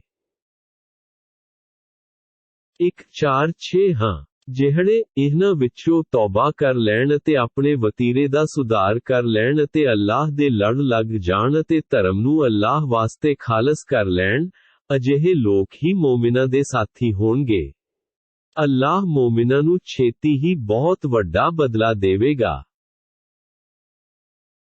4-7 ਜੇ ਤੁਸੀਂ ਉਸ ਦਾ ਸ਼ੁਕਰ ਅਦਾ ਕਰਦੇ ਰਹੋ ਅਤੇ ਈਮਾਨ ਵਾਲੇ ਬਣ ਕੇ ਰਹੋ ਫਿਰ ਅੱਲਾਹ ਤੁਹਾਨੂੰ ਸਜ਼ਾ ਦੇ ਕੇ ਕੀ ਕਰੇਗਾ? ਅੱਲਾਹ ਤੁਹਾਡੀ ਬਹੁਤ ਕਦਰ ਕਰਨ ਵਾਲਾ ਹੈ ਅਤੇ ਤੁਹਾਡੇ ਸਾਰੇ ਅਮਲਾਂ ਤੇ ਇੱਛਾਵਾਂ ਦਾ ਗਿਆਨ ਰੱਖਣ ਵਾਲਾ ਹੈ। 4-8 ਕਿਸੇ ਦੀ ਬੁਰਾਈ ਨੂੰ ਉੱਚੀ ਆਵਾਜ਼ ਨਾਲ ਬਿਆਨ ਭਾਵ ਚਰਚਾ ਕਰਨ ਨੂੰ ਅੱਲਾਹ ਪਸੰਦ ਨਹੀਂ ਕਰਦਾ। ਹਾਂ, ਜੇ ਕਿਸੇ ਤੇ ਜ਼ੁਲਮ ਹੋਇਆ ਹੈ, ਉਸ ਨੂੰ ਇਜਾਜ਼ਤ ਹੈ ਅਤੇ ਅੱਲਾਹ ਹਰ ਗੱਲ ਨੂੰ ਚੰਗੀ ਤਰ੍ਹਾਂ ਸੁਣਦਾ ਅਤੇ ਜਾਣਦਾ ਹੈ। 4-9 ਜੇ ਤੁਸੀਂ ਕਿਸੇ ਨੇਕੀ ਦੇ ਕੰਮ ਨੂੰ ਭਾਵੇਂ ਖੁੱਲ੍ਹੇ ਆਮ ਕਰੋ ਜਾਂ ਲੁਕ ਛੁਪ ਕੇ ਕਰੋ ਜਾਂ ਕਿਸੇ ਵੱਲੋਂ ਕੀਤੀ ਹੋਈ ਵਧੀਕੀ ਨੂੰ ਮੁਆਫ ਕਰ ਦੇਵੋ ਤਾਂ ਅੱਲਾਹ ਵੀ ਬਹੁਤ ਵੱਡਾ ਬਖਸ਼ਣਹਾਰ ਹੈ ਅਤੇ ਹਰ ਤਰ੍ਹਾਂ ਦੀ ਸਮਰੱਥਾ ਰੱਖਦਾ ਹੈ। 5-0 ਜਿਹੜੇ ਲੋਕੀ ਅੱਲਾਹ ਅਤੇ ਉਸ ਦੇ ਪੈਗੰਬਰਾਂ ਦਾ ਇਨਕਾਰ ਕਰਦੇ ਹਨ ਅਤੇ ਚਾਹੁੰਦੇ ਹਨ ਕਿ ਉਹ ਅੱਲਾਹ ਅਤੇ ਉਸ ਦੇ ਰਸੂਲਾਂ ਵਿਚਕਾਰ ਵਿਤਕਰਾ ਕਰਨ, ਉਹ ਇਹ ਕਹਿੰਦੇ ਹਨ, ਕੁਝ ਨਬੀਆਂ ਉੱਤੇ ਤਾਂ ਸਾਡਾ ਈਮਾਨ ਹੈ ਅਤੇ ਕੁਝ ਤੇ ਨਹੀਂ, ਅਤੇ ਚਾਹੁੰਦੇ ਹਨ ਕਿ ਕੁਫਰ ਅਤੇ ਈਮਾਨ ਦੇ ਵਿਚਕਾਰ ਇੱਕ ਰਸਤਾ ਕੱਢੀਏ। 5 ਸੱਚ ਜਾਣੋ ਕਿ ਇਹ ਸਾਰੇ ਲੋਕ ਅਸਲੀ ਕਾਫਿਰ ਹਨ ਅਤੇ ਕਾਫਿਰਾਂ ਲਈ ਅਸੀਂ ਜ਼ਲੀਲ ਕਰਨ ਵਾਲੀ ਸਜ਼ਾ ਤਿਆਰ ਕੀਤੀ ਹੋਈ ਹੈ। 5-2 ਅਤੇ ਜਿਹੜੇ ਲੋਕ ਅੱਲਾਹ ਅਤੇ ਉਸ ਦੇ ਸਾਰੇ ਪੈਗੰਬਰਾਂ ਉੱਤੇ ਈਮਾਨ ਲੈ ਆਉਣਗੇ ਅਤੇ ਉਹਨਾਂ ਵਿਚਕਾਰ ਕੋਈ ਵਿਤਕਰਾ ਨਹੀਂ ਕਰਦੇ, ਇਹ ਉਹ ਹਨ ਜਿਨ੍ਹਾਂ ਨੂੰ ਅੱਲਾਹ ਛੇਤੀ ਹੀ ਸੋਹਣਾ ਬਦਲਾ ਦੇਵੇਗਾ। ਅੱਲਾਹ ਬੜਾ ਹੀ ਬਖਸ਼ਣਹਾਰ ਅਤੇ ਵੱਡੀਆਂ ਰਹਿਮਤਾਂ ਵਾਲਾ ਹੈ। 5-3 ਹੈ ਨਬੀ, ਤੁਹਾਥੋਂ ਇਹ ਕਿਤਾਬ ਵਾਲੇ ਯਹੂਦੀ ਤੇ ਈਸਾਈ ਇਹ ਮੰਗ ਕਰਦੇ ਹਨ ਕਿ ਤੁਸੀਂ ਇਹਨਾਂ ਕੋਲ ਕੋਈ ਆਕਾਸ਼ੋਂ ਕਿਤਾਬ ਲੈ ਕੇ ਆਓ, ਜਦ ਕਿ ਮੂਸਾ ਤੋਂ ਤਾਂ ਇਹਨਾਂ ਨੇ ਇਸ ਤੋਂ ਵੀ ਵੱਡੀ ਮੰਗ ਕੀਤੀ ਸੀ ਕਿ ਸਾ ਉਲਟ ਪੁੱਠਾ ਕੌਮਾਂ ਐਲਾਨੀਆਂ, ਖੁੱਲਮ ਖੁੱਲਾ ਅੱਲਾਹ ਨੂੰ ਵਿਖਾ ਦਿਓ। ਬਸ ਉਹਨਾਂ ਦੀਆਂ ਜ਼ਾਲਮਾਨਾਂ ਕਰਤੂਤਾਂ ਕਾਰਨ ਉਹਨਾਂ ਉੱਤੇ ਅਚਨਚੇਤ ਬਿਜਲੀ ਆ ਡਿੱਗੀ, ਜਦ ਕਿ ਉਹਨਾਂ ਕੋਲ ਸਪਸ਼ਟ ਦਲੀਲਾਂ ਮੂਸਾ ਦੇ ਰਸੂਲ ਹੋਣ ਦੀਆਂ ਆ ਚੁੱਕੀਆਂ ਸਨ। ਫੇਰ ਵੀ ਉਹਨਾਂ ਨੇ ਬੱਚੇ ਨੂੰ ਆਪਣਾ ਪੂਜਣਹਾਰ ਬਣਾ ਲਿਆ, ਪਰੰਤੂ ਅਸੀਂ ਇਹ ਵੀ ਮੁਆਫ ਕਰ ਦਿੱਤਾ ਅਤੇ ਮੂਸਾ ਨੂੰ ਸਪਸ਼ਟ ਰੂਪ ਵਿੱਚ ਉਹਨਾਂ ਉੱਤੇ ਭਾਰੂ ਕਰ ਦਿੱਤਾ। 5-4 ਅਤੇ ਹੁਕਮਾਂ ਦੀ ਪਾਲਣਾ ਕਰਨ ਦਾ ਇਕਰਾਰ ਲੈਣ ਲਈ ਅਸੀਂ ਉਹਨਾਂ ਦੇ ਸਿਰਾਂ ਉੱਤੇ ਤੂਰ ਪਹਾੜ ਝੁਕਾ ਦਿੱਤਾ ਅਤੇ ਉਹਨਾਂ ਨੂੰ ਹੁਕਮ ਦਿੱਤਾ ਕਿ ਸ਼ਹਿਰ ਦੇ ਬੂਹੇ ਵਿੱਚ ਦੀ ਝੁਕਦੇ ਹੋਏ ਇੱਕ ਪ੍ਰਵੇਸ਼ ਕਰੋ। ਅਤੇ ਅਸੀਂ ਉਹਨਾਂ ਨੂੰ ਇਹ ਵੀ ਕਿਹਾ ਕਿ ਹਫ਼ਤੇ ਵਾਲੇ ਦਿਨ ਭਾਵ ਸ਼ਨੀਚਰਵਾਰ ਕੋਈ ਵਧੀਕੀ ਨਾ ਕਰਨਾ ਅਤੇ ਇਸ ਗੱਲ ਲਈ ਉਹਨਾਂ ਤੋਂ ਪੱਕਾ ਬਚਨ ਲਿਆ ਸੀ। 5-5 ਫਿਰ ਅਸੀਂ ਉਹਨਾਂ ਤੇ ਇਸ ਲਈ ਲਾਨਤਾਂ ਭੇਜੀਆਂ ਕਿਉਂ ਜੋ ਉਹਨਾਂ ਨੇ ਆਪਣੇ ਬਚਨਾਂ ਨੂੰ ਤੋੜਿਆ, ਅੱਲਾਹ ਦੇ ਹੁਕਮਾਂ ਦੀ ਉਲੰਘਣਾ ਕੀਤੀ ਅਤੇ ਅੱਲਾਹ ਦੇ ਨਬੀਆਂ ਨੂੰ ਨਾ ਹੱਕਾ ਕਤਲ ਕਰਦੇ ਰਹੇ ਅਤੇ ਉਹਨਾਂ ਨੇ ਇਹ ਵੀ ਆਖਿਆ, ਸਾਡੇ ਦਿਲਾਂ ਉੱਤੇ ਤਾਂ ਗਿਲਾਫ ਚੜੇ ਹੋਏ ਹਨ ਭਾਵ ਸਾਡੇ ਦਿਲ ਮਹਿਫੂਜ਼ ਹਨ। ਜਦੋਂ ਕਿ ਉਹਨਾਂ ਦੇ ਇਨਕਾਰ ਕਾਰਨ ਅੱਲਾਹ ਨੇ ਉਹਨਾਂ ਦੇ ਦਿਲਾਂ ਉੱਤੇ ਮੋਹਰ ਲਾ ਛੱਡੀ ਹੈ, ਸੋ ਉਹਨਾਂ ਵਿੱਚੋਂ ਬਹੁਤ ਹੀ ਥੋੜੇ ਲੋਕ ਈਮਾਨ ਲਿਆਉਣਗੇ। 5-6 ਇਹ ਸਭ ਲਾਨਤਾਂ ਉਹਨਾਂ ਉੱਤੇ ਈਸਾ ਨੂੰ ਰਸੂਲ ਮੰਨਣ ਤੋਂ ਇਨਕਾਰ ਅਤੇ ਹਜ਼ਰਤ ਮਰੀਮ ਉੱਤੇ ਤੋਹਮਤਾਂ ਝੂਠੇ ਇਲਜ਼ਾਮ ਲਾਉਣ ਕਾਰਨ ਸੀ।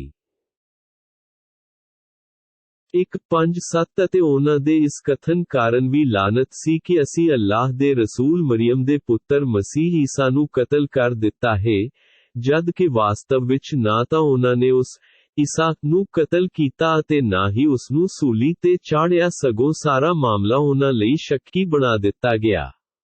ਸੱਚ ਜਾਣੋ ਕਿ ਉਹਨਾਂ ਨੂੰ ਇਸ ਗੱਲ ਦਾ ਕੋਈ ਗਿਆਨ ਨਹੀਂ, ਇਹ ਤਾਂ ਸਾਰੇ ਅਟਕਲਾਂ ਉੱਤੇ ਹੀ ਚੱਲ ਰਹੇ ਹਨ। ਇਹ ਗੱਲ ਯਕੀਨੀ ਹੈ ਕਿ ਉਹਨਾਂ ਨੇ ਉਸ ਈਸਾ ਨੂੰ ਕਤਲ ਨਹੀਂ ਸੀ ਕੀਤਾ। 1:5-8 ਸਗੋਂ ਅੱਲਾਹ ਨੇ ਉਸ ਈਸਾ ਐੜਾ ਸੱਸਾ ਮੁਸਕਰਾਉਂਦਾ ਚਿਹਰਾ ਨੂੰ ਆਪਣੇ ਵੱਲ ਆਕਾਸ਼ ਤੇ ਚੁੱਕ ਲਿਆ। ਅੱਲਾਹ ਬੜਾ ਹੀ ਜ਼ੋਰਾਵਰ ਅਤੇ ਪੂਰੀ ਦਾਨਾਈ ਵਾਲਾ ਹੈ।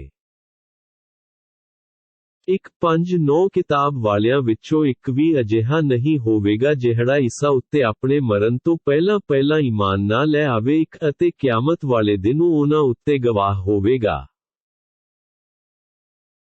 1:6 ਜਿਹੜੇ ਲੋਕ ਯਹੂਦੀ ਹਨ ਉਹਨਾਂ ਦੇ ਜ਼ੁਲਮ ਕਾਰਨ ਅਤੇ ਉਹਨਾਂ ਵੱਲੋਂ ਵਧੇਰੇ ਲੋਕਾਂ ਨੂੰ ਅੱਲਾਹ ਦੀ ਰਾਹ ਤੋਂ ਰੋਕਣ ਕਾਰਨ ਅਸੀਂ ਕੁਝ ਪਾਕ ਚੀਜ਼ਾਂ ਨੂੰ ਉਹਨਾਂ ਲਈ ਹਰਾਮ ਕਰ ਛੱਡਿਆ ਜਿਹੜੀਆਂ ਪਹਿਲਾਂ ਉਹਨਾਂ ਲਈ ਹਲਾਲ ਸਨ। 1:6 ਅਤੇ ਇੱਕ ਕਾਰਨ ਇਹ ਵੀ ਸੀ ਕਿ ਉਹ ਵਿਆਜ ਲੈਂਦੇ ਸੀ ਜਿਸ ਤੋਂ ਉਹਨਾਂ ਨੂੰ ਰੋਕਿਆ ਗਿਆ ਸੀ ਅਤੇ ਲੋਕਾਂ ਦਾ ਮਾਲ ਨਾ ਹੱਕਾ ਧੱਕੇ ਨਾਲ ਖਾਣ ਕਾਰਨ ਵੀ ਸੀ। ਉਹਨਾਂ ਵਿੱਚੋਂ ਜਿਹੜੇ ਕਾਫਿਰ ਹਨ ਉਹਨਾਂ ਲਈ ਅਸੀਂ ਦੁਖਦਾਈ ਅਜ਼ਾਬ ਤਿਆਰ ਕਰ ਛੱਡਿਆ ਹੈ। 1:6 ਪਰੰਤੂ ਜਿਹੜੇ ਉਹਨਾਂ ਵਿੱਚੋਂ ਪੱਕਾ ਗਿਆਨ ਰੱਖਦੇ ਹਨ ਅਤੇ ਈਮਾਨ ਵਾਲੇ ਹਨ ਅਤੇ ਜੋ ਆਪ ਵੱਲ ਕੁਰਾਨ ਉਤਾਰਿਆ ਗਿਆ ਹੈ ਉਸ ਤੇ ਈਮਾਨ ਰੱਖਦੇ ਹਨ ਅਤੇ ਉਸ ਉੱਤੇ ਵੀ ਜੋ ਤੁਹਾਥੋਂ ਪਹਿਲਾਂ ਨਾਜ਼ਿਲ ਕੀਤਾ ਗਿਆ ਹੈ, ਨਮਾਜ਼ਾਂ ਨੂੰ ਕਾਇਮ ਕਰਦੇ ਹਨ, ਜ਼ਕਾਤ ਦਿੰਦੇ ਹਨ, ਅੱਲਾਹ ਉੱਤੇ ਅਤੇ ਕਿਆਮਤ ਵਾਲੇ ਦਿਨ ਉੱਤੇ ਈਮਾਨ ਰੱਖਦੇ ਹਨ, ਇਹ ਉਹ ਲੋਕ ਹਨ ਜਿਨ੍ਹਾਂ ਨੂੰ ਅਸੀਂ ਛੇਤੀ ਹੀ ਬਹੁਤ ਵੱਡਾ ਬਦਲਾ ਦੇਵਾਂਗੇ। 1:6 ਹੈ ਨਬੀ, ਬੇਸ਼ੱਕ ਅਸੀਂ ਤੁਹਾਡੇ ਵੱਲ ਉਸੇ ਪ੍ਰਕਾਰ ਵਹੀ ਇੱਕ ਰੱਬੀ ਪੈਗਾਮ ਭੇਜਿਆ ਹੈ ਜਿਵੇਂ ਨੂਹ ਅਤੇ ਇਸ ਤੋਂ ਬਾਅਦ ਵਾਲੇ ਨਬੀਆਂ ਵੱਲ ਵਹੀ ਭੇਜੀ ਸੀ ਅਤੇ ਇਹੋ ਵਹੀ ਇਬਰਾਹੀਮ, ਇਸਮਾਈਲ, ਇਸਹਾਕ, ਯਾਕੂਬ ਅਤੇ ਉਹਨਾਂ ਦੀ ਸੰਤਾਨ ਵੱਲ ਅਤੇ ਈਸਾ, ਅਯੂਬ, ਯੂਨੁਸ, ਹਾਰੂਨ ਅਤੇ ਸੁਲੇਮਾਨ ਵੱਲ ਭੇਜੀ ਸੀ। ਅਸੀਂ ਦਾਊਦ ਨੂੰ ਜ਼ਬੂਰ, ਆਕਾਸ਼ੀ ਕਿਤਾਬ ਬਖਸ਼ੀ ਸੀ। 1:6 ਤੁਹਾਥੋਂ ਪਹਿਲਾਂ ਅਸੀਂ ਕਿੰਨੇ ਹੀ ਰਸੂਲ ਭੇਜੇ ਜਿਨ੍ਹਾਂ ਦੀ ਗੱਲ ਅਸੀਂ ਤੁਹਾਨੂੰ ਪਹਿਲਾਂ ਹੀ ਸੁਣਾ ਚੁੱਕੇ ਹਾਂ, ਅਤੇ ਕਈ ਰਸੂਲਾਂ ਦੀਆਂ ਗੱਲਾਂ ਤੁਹਾਨੂੰ ਸੁਣਾਈਆਂ ਵੀ ਨਹੀਂ। ਅਸੀਂ ਮੂਸਾ ਨਾਲ ਵਿਸ਼ੇਸ਼ ਕਰਕੇ ਕਲਾਮ ਕੀਤਾ। 1:6 ਅਸੀਂ ਲੋਕਾਂ ਨੂੰ ਖੁਸ਼ਖਬਰੀਆਂ ਸੁਣਾਉਣ ਵਾਲੇ ਅਤੇ ਰੱਬ ਦੇ ਅਜ਼ਾਬ ਤੋਂ ਡਰਾਉਣ ਵਾਲੇ ਰਸੂਲ ਭੇਜੇ ਤਾਂ ਜੋ ਲੋਕਾਂ ਕੋਲ ਰਸੂਲਾਂ ਤੋਂ ਬਾਅਦ ਅੱਲਾਹ ਦੇ ਸਿਰ ਕੋਈ ਆਰੋਪ ਲਾਉਣ ਦਾ ਬਹਾਨਾ ਨਾ ਰਹੇ ਕਿ ਸਾਡੇ ਕੋਲ ਤਾਂ ਡਰਾਉਣ ਵਾਲਾ ਕੋਈ ਆਇਆ ਹੀ ਨਹੀਂ। ਅੱਲਾਹ ਵੱਡਾ ਜ਼ੋਰਾਵਰ ਅਤੇ ਹਿਕਮਤ ਵਾਲਾ ਹੈ। 1:6 ਜੋ ਅੱਲਾਹ ਵੱਲੋਂ ਤੁਹਾਡੇ ਲਈ ਕੁਰਾਨ ਉਤਾਰਿਆ ਹੈ ਉਸ ਦੀ ਗਵਾਹੀ ਤਾਂ ਅੱਲਾਹ ਆਪ ਹੀ ਦੇ ਰਿਹਾ ਹੈ ਕਿ ਇਸ ਕੁਰਾਨ ਨੂੰ ਉਸਨੇ ਆਪਣੇ ਗਿਆਨ ਨਾਲ ਉਤਾਰਿਆ ਨੂੰ ਅਤੇ ਇਸ ਦੀ ਗਵਾਹੀ ਫਰਿਸ਼ਤੇ ਵੀ ਦਿੰਦੇ ਹਨ, ਜਦ ਕਿ ਗਵਾਹੀ ਤਾਂ ਅੱਲਾਹ ਦੀ ਹੀ ਬਥੇਰੀ ਹੈ। 1:6 ਜਿਨ੍ਹਾਂ ਲੋਕਾਂ ਨੇ ਕੁਰਾਨ ਅਤੇ ਰਸੂਲਾਂ ਤੋਂ ਇਨਕਾਰ ਕੀਤਾ ਅਤੇ ਲੋਕਾਂ ਨੂੰ ਅੱਲਾਹ ਦੀ ਰਾਹ ਚੱਲਣ ਤੋਂ ਰੋਕਿਆ, ਬੇਸ਼ੱਕ ਉਹ ਗੁੰਮਰਾਹੀ ਵਿੱਚ ਬਹੁਤ ਦੂਰ ਨਿਕਲ ਗਏ ਹਨ। 1:8 ਜਿਨ੍ਹਾਂ ਲੋਕਾਂ ਨੇ ਅੱਲਾਹ ਅਤੇ ਰਸੂਲ ਦਾ ਇਨਕਾਰ ਕੀਤਾ ਅਤੇ ਉਹਨਾਂ ਨਾਲ ਵਧੀਕੀਆਂ ਵੀ ਕੀਤੀਆਂ ਫਿਰ ਅੱਲਾਹ ਨੂੰ ਇਹ ਸ਼ੋਭਾ ਨਹੀਂ ਦਿੰਦਾ ਕਿ ਉਹ ਇਹਨਾਂ ਨੂੰ ਬਖਸ਼ ਦੇਵੇ ਅਤੇ ਨਾ ਹੀ ਇਹ ਸ਼ੋਭਾ ਦਿੰਦਾ ਹੈ ਕਿ ਉਹਨਾਂ ਨੂੰ ਸਿੱਧੀ ਰਾਹ ਵਿਖਾਵੇ। 1:9 ਛੁੱਟ ਨਰਕ ਵਿੱਚ ਜਾਣ ਤੋਂ ਉਹਨਾਂ ਲਈ ਕੋਈ ਹੋਰ ਰਾਹ ਨਹੀਂ ਜਿਸ ਵਿੱਚ ਉਹ ਸਦਾ ਲਈ ਰਹਿਣਗੇ ਅਤੇ ਇਹ ਕੰਮ ਅੱਲਾਹ ਲਈ ਬਹੁਤ ਹੀ ਆਸਾਨ ਹੈ। 1:7 ਹੈ ਲੋਕੋ, ਤੁਹਾਡੇ ਕੋਲ ਤੁਹਾਡੇ ਰੱਬ ਵੱਲੋਂ ਹੱਕ ਕੁਰਾਨ ਲੈ ਕੇ ਰਸੂਲ ਆ ਗਿਆ ਹੈ, ਸੋ ਤੁਸੀਂ ਉਸ ਤੇ ਈਮਾਨ ਲੈ ਆਓ, ਇਸੇ ਵਿੱਚ ਤੁਹਾਡੇ ਲਈ ਭਲਾਈ ਹੈ।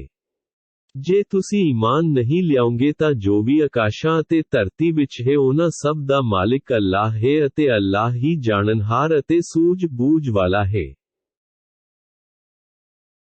1:7 ਹੈ ਕਿਤਾਬ ਵਾਲਿਓ, ਯਹੂਦੀ ਤੇ ਈਸਾਈਓ, ਆਪਣੇ ਧਰਮ ਦੀਆਂ ਹੱਦਾਂ ਤੋਂ ਨਾ ਲੰਘੋ ਭਾਵ ਜੋ ਅੱਲਾਹ ਨੇ ਆਦੇਸ਼ ਦਿੱਤੇ ਹਨ, ਉਹਨਾਂ ਨੂੰ ਹੀ ਮੰਨੋ ਅਤੇ ਅੱਲਾਹ ਦੇ ਸੰਬੰਧ ਵਿੱਚ ਸੱਚਾਈ ਤੋਂ ਛੁੱਟ ਹੋਰ ਕੁਝ ਵੀ ਨਾ ਕਹੋ। ਬੇਸ਼ੱਕ ਮਰੀਮ ਦਾ ਪੁੱਤਰ ਈਸਾ ਤਾਂ ਕੇਵਲ ਅੱਲਾਹ ਦਾ ਰਸੂਲ ਹੈ ਅਤੇ ਉਸ ਦਾ ਜਨਮ ਉਸ ਅੱਲਾਹ ਦੇ ਇੱਕ ਬੋਲ ਹੁਕਮ ਦੁਆਰਾ ਹੋਇਆ ਹੈ ਜਿਸ ਨੂੰ ਉਸਨੇ ਮਰੀਮ ਵੱਲ ਘੱਲਿਆ। ਉਹ ਉਸ ਵੱਲੋਂ ਇੱਕ ਰੂਹ ਹੈ। ਸੋ ਤੁਸੀਂ ਅੱਲਾਹ ਅਤੇ ਉਸ ਦੇ ਰਸੂਲ ਉੱਤੇ ਈਮਾਨ ਲਿਆਓ ਅਤੇ ਇਹ ਨਾ ਕਹੋ ਕਿ ਇਸ਼ਕ ਤਿੰਨ ਹਨ। ਇਹ ਗੱਲ ਕਹਿਣ ਤੋਂ ਬਾਅਦ ਆ ਜਾਓ, ਇਸੇ ਵਿੱਚ ਹੀ ਤੁਹਾਡੀ ਭਲਾਈ ਹੈ।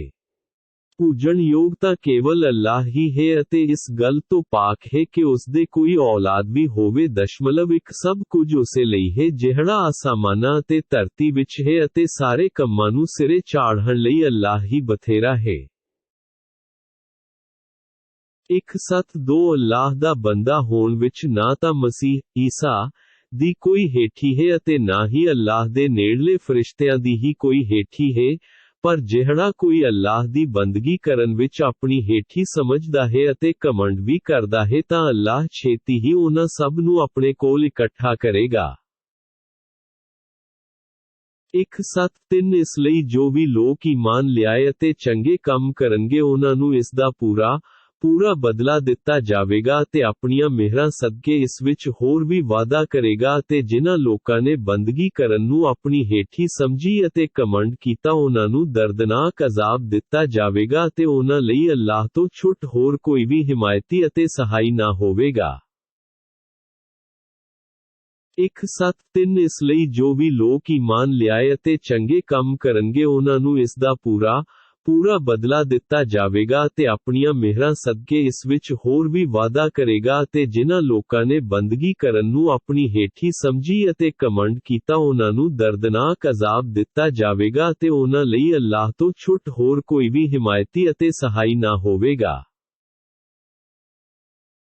ਇੱਕ ਸੱਤ ਪੰਜ ਸੋ ਜਿਹੜੇ ਲੋਕ ਅੱਲਾਹ ਉੱਤੇ ਈਮਾਨ ਲੈ ਆਏ ਅਤੇ ਇਸ ਕੁਰਾਨ ਦੀਆਂ ਹਿਦਾਇਤਾਂ ਨੂੰ ਮਜ਼ਬੂਤੀ ਨਾਲ ਫੜ ਲਿਆ ਉਹਨਾਂ ਨੂੰ ਉਹ ਛੇਤੀ ਹੀ ਆਪਣੀ ਰਹਿਮਤਾਂ ਅਤੇ ਮਿਹਰਾਂ ਨਾਲ ਨਵਾਜ਼ੇਗਾ ਅਤੇ ਉਹਨਾਂ ਨੂੰ ਆਪਣੇ ਵੱਲ ਆਉਣ ਵਾਲਾ ਸਿੱਧਾ ਰਸਤਾ ਵੀ ਵਿਖਾਵੇਗਾ। ਇੱਕ ਸੱਤ ਛੇ ਹੈ ਨਬੀ, ਲੋਕੀ ਤੁਹਾਥੋਂ ਕਲਾਲਾ ਦੇ ਸੰਬੰਧ ਵਿੱਚ ਫਤਵਾ ਪੁੱਛਦੇ ਹਨ।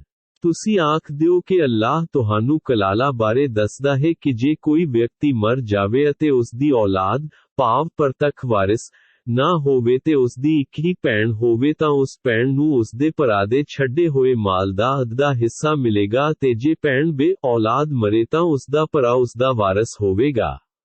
ਜੇ ਭੈਣਾਂ ਦੋ ਜਾਂ ਦੋ ਤੋਂ ਵੱਧ ਹੋਣ ਤਾਂ ਉਹਨਾਂ ਨੂੰ ਉਹਨਾਂ ਦੇ ਭਰਾ ਦੇ ਛੱਡੇ ਹੋਏ ਮਾਲ ਦਾ 2/3 ਹਿੱਸਾ ਮਿਲੇਗਾ। ਜੇ ਕਈ ਭਰਾ, ਭੈਣ, ਪੁਰਸ਼ ਤੇ ਔਰਤਾਂ ਵਾਰਿਸ ਹੋਣ ਤਾਂ ਮਰਦ ਦਾ ਹਿੱਸਾ 2 ਔਰਤਾਂ ਦੇ ਬਰਾਬਰ ਹੋਵੇਗਾ। ਅੱਲਾਹ ਤੁਹਾਡੇ ਲਈ ਆਪਣੇ ਆਦੇਸ਼ਾਂ ਨੂੰ ਸਪਸ਼ਟ ਕਰਕੇ ਬਿਆਨ ਕਰਦਾ ਹੈ ਤਾਂ ਜੋ ਤੁਸੀਂ ਕੁਰਾਹੇ ਨਾ ਪੈ ਜਾਓ। ਅੱਲਾਹ ਹਰ ਚੀਜ਼ ਨੂੰ ਭਲੀ ਭਾਂਤ ਜਾਣਦਾ ਹੈ।